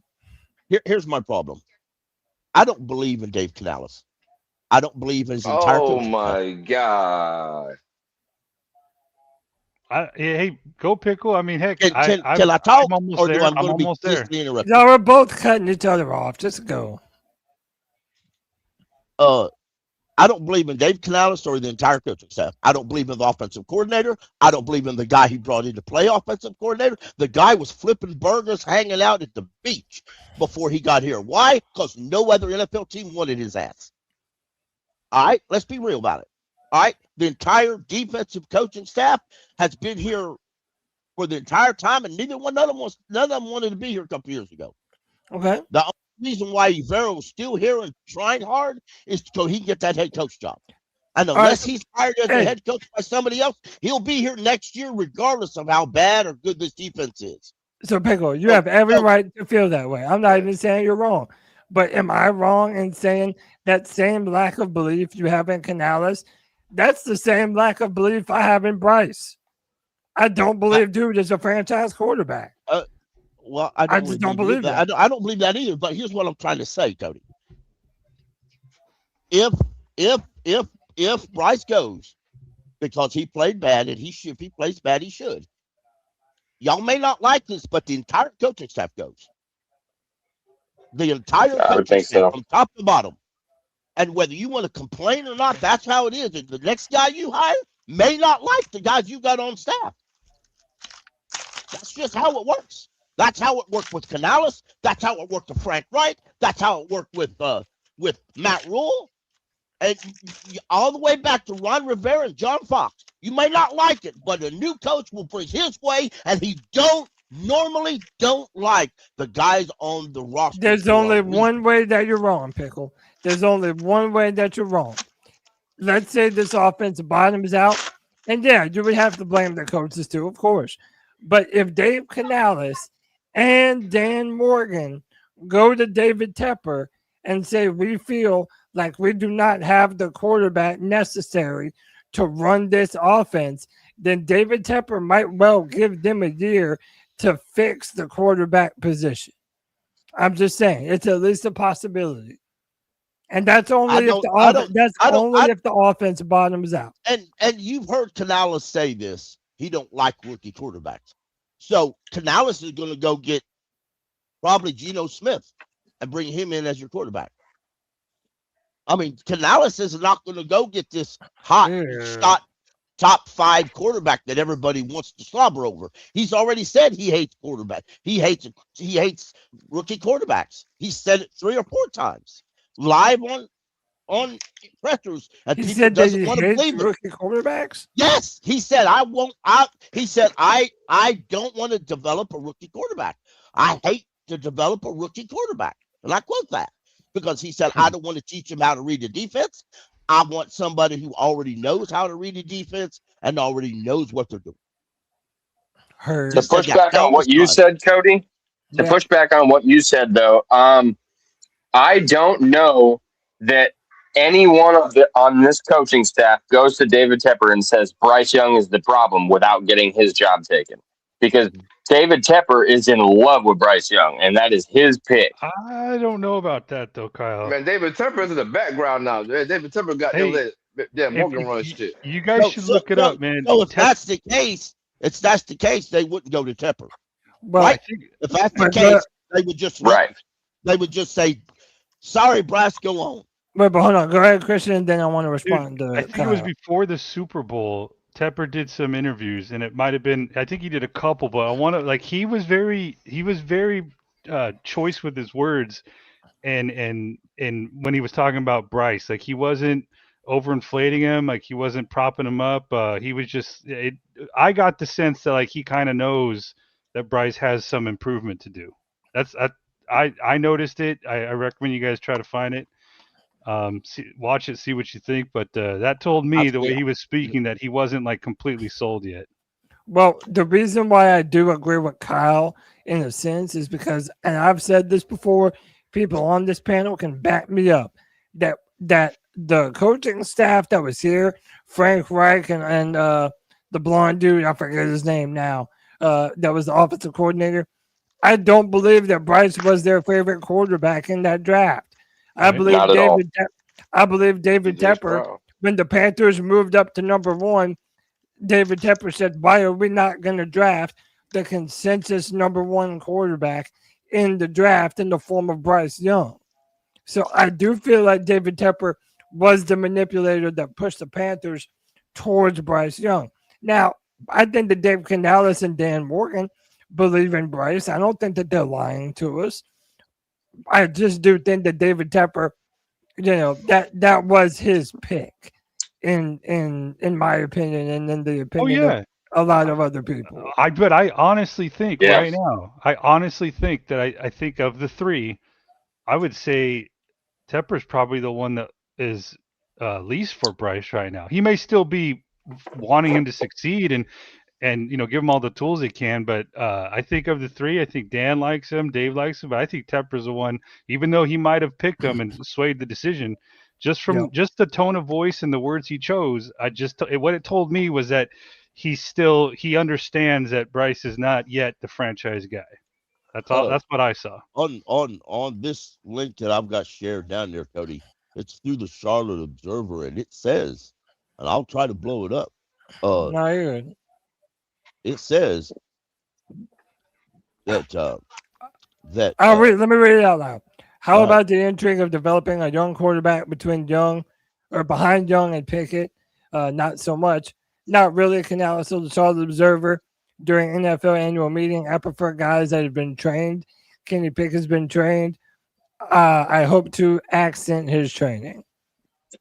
And see, this is why I was crashing out when we were doing free-for-alls before, man. I said it before, I'll say it again. I don't want him as my coach if he's never going to want to try to develop a young quarterback. Exactly. Yeah, no, I hear that. That's a legit criticism. It really is. But now that y'all say, like, that's why I was making my point that this year is important for absolutely everyone involved. White chocolate back in the studio. Yeah, I just came in to say one thing. I forgot to say it. R.I.P. to Muscles Marion. Damn, I can't say his damn name. Yeah, man. Our Paisan, PJ. Our Paisan, yes. Rest in peace, Well, he passed man. away? Yeah, man. He passed away. What? Yeah, his cancer came back, man. He had cancer for a while. What? Yeah, then it went into remission, and then it came back. So, yeah. dude, So I meant to say that before I left, but yeah. No, I appreciate that. Big time. Man, I didn't know That's that. crazy. Man, when did this happen? When this happened? Honestly, we really don't. So we found out during the first night of the draft that Moses Marinero passed away. We don't really know when. So yeah, I don't know, man. That's very sad. Very, very sad. R.I.P. to him, man. I didn't know that. R.I.P. man. Y'all, good night. Sorry for coming in. Hold on. I needed that. Hold up. Yeah, but hold on, Kev. Before you leave, give us your final thoughts before leaving the free for all, and then we'll get up out of here. We'll get everyone's final Get thoughts. ready for a couple of long, boring months. Yeah, true that. True Peace. that. All right, peace and love, Kev. Later, man. C-Dog, my bro, man. C-Dog, real quick, what did you think of the draft, man? Were you a fan of this year's draft? Yeah, man. Man, A+. A+. We knocked that out of the park. We got everything. We addressed everything that we needed. You got the left tackle of the future. Yes, sir. The first round pick, 6'7". Yes, sir. Mobile, agile. Yes, sir. He's a dancing bear. Then the number 2 pick, you got the refrigerator. You put next to the Derek Brown. He's 6'4". Love it, man. 15. Love it. Maybe it was a masterclass in the draft, man. Yeah, man. But Bryce Young got to step up, man. But everybody keep pounding, though, man. Keep pounding, C-Dog. Appreciate you, my bro. Kyle, bro. Glad you could jump on, man. Always better when you're around. For sure. I love it. Yeah, man. Give me your final thoughts for the Friday free for all, brother. Man, it was a great show. I'm glad I could be a part of it. I always try to hop in when I can. As far as like grading the draft class, I'm gonna give it uh, a a B plus. I wish just simply because I when I look at the overall like the top performance from each starter, I don't think we addressed each need that we needed specifically, but I'll say that we addressed future needs. I think the team did a really good job of looking past this year and being able to see what we might need, in the coming years where we could get a solid player or a top tier player with Freeling and Hecht. Overall, like I said, B plus is just a smidge under A. It would have been an A if you would have taken, a middle linebacker or a safety, real early. That's almost a day one starter. But as We far got a middle as linebacker in the free agency. yeah, but we don't We got the run best middle defense with just linebacker, the one. best cover middle linebacker in But free I'm saying agency. He's more we don't talking run a about defense with just one. We, yeah. we He's have more we have 3 to 4 linebackers on the field at a time, and David Lloyd ain't all of them. So like, who's pushing Trevin Wallace for a spot in camp? Like, ain't nobody here that's pushing him. Martin Scott. Man, Martin Trevor Well, Wallace yeah, is good, man. I but mean, I'm really that's close your to you. opinion. That's your yeah. opinion. That's your opinion, Sea Dog, I'm and you not can He saying was have it's it. a banged real up last. push. I He don't was like banged him. up last season. He was banged up I last don't like season. him. But Yeah, it's all that's my relevant. opinion. It's all relevant. But No, that's good stuff. but I just think that the weakest spots of this defense is Wallace and Nick Scott. And that's just my opinion. So Man, Nick Scott might it not would make it the would have fucking been an team, A. man. Well, It would have been an A. But that's all I I hear got for you. you, Cody. No, good stuff, man. And hey, here's hoping that maybe Wheatley and Kuwatch can push Nick Scott and Bam Martin Scott and push them for Right. that job. Man, that would make it a great draft. But no, I appreciate you, man. Panther Pickle, the host of the Blue and Black Attack podcast. Pickle, I appreciate you as always. Wouldn't be a free for all without you. Give me your final thoughts for the show this evening.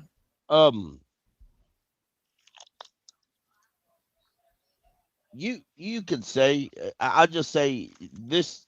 We had a good draft. I would have done things different, but I would have always done things different. Sometimes not for the good, because my dumb ass would not have drafted Luke Kuechly and regretted it forever afterward. So sometimes my picks ain't right, and I'll own up to that shit. But unlike other people. But bottom line is, I don't think it's just one person that has a lot riding on this season. We won the division last year. If we come in anything less than an extremely strong number 2 in this division, it's a failure. Doesn't matter who gets hurt. Doesn't matter who gets banged up. Don't matter how performed or the issues with your coaches. It's a failure. And when it fails, I don't see why. I don't see the current head coach we got walking in and getting a rookie quarterback that everybody wants and would be great. I don't see it. I don't see him going out and getting a guy, even if it's Kyler Murray or anyone else, because he wants a quarterback that's going to just like Geno Smith, somebody who's going to be more in the pocket and throwing it from than anything else, and it's going to have to be a veteran, and it's going to have to be a guy young enough for them to offer a contract to. So it's got to be in his mid-20s, probably. That's just my opinion, though, and I'm not going on all this long speech, but I don't want to go through another complete rebuild. I physically and emotionally don't want to go through it. So same. If this season works, great. If it don't, I probably won't be around anymore because I'm not going through another one. I tell you what, I've been a fan of this team for over 30 years, and I don't have a heart and the soul to go through another one. Not to hear. I'll think. Hey, pounding, man. Pickle, I think if we don't win the division again, it could be people on the hot seat. Yeah. Not even You strong. You know what? too. You know what, Pickle? Since I we won the division last year, we should win it again. I've said for several we have said for several seasons now of certain coaches on this team that we thought should be out. Dan has yet to do that. So either Dan doesn't have the authority to do that, and we've all been led a lie, or Dan's a lot more patient with these guys than we are. So that's why I said at the beginning, I think they'll give Bryce a contract. Why? Because that fits their narrative.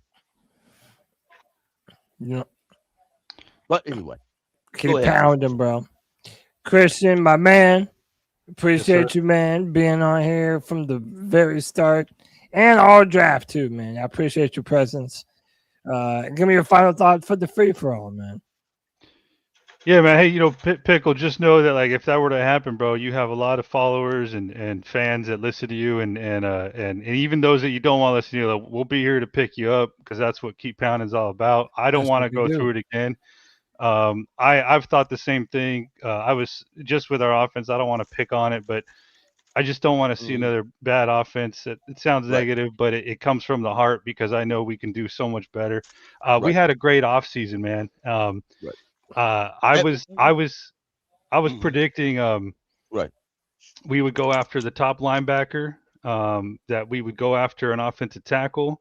I did not foresee us finding the money to spend the money we did for Jalen Phillips, so that was a nice surprise. We got Rasheed Walker, but then we also drafted one. I was glad we got a defensive tackle. I think I think Kyle or some others said it. You know, I think Pickle said it too.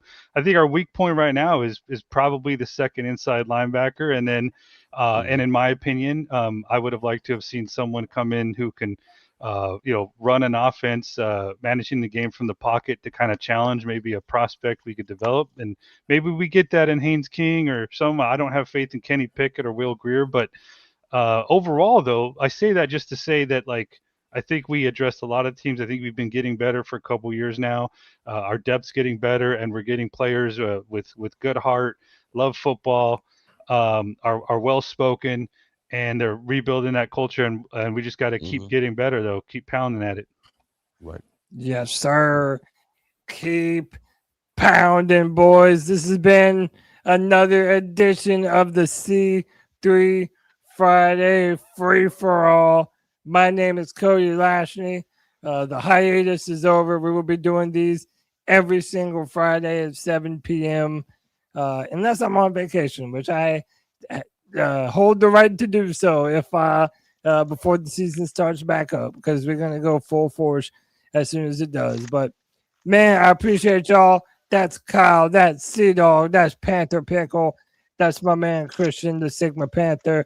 I appreciate y'all. My name is Cody Lashney. Until next time, C3 Panther Nation, keep pound.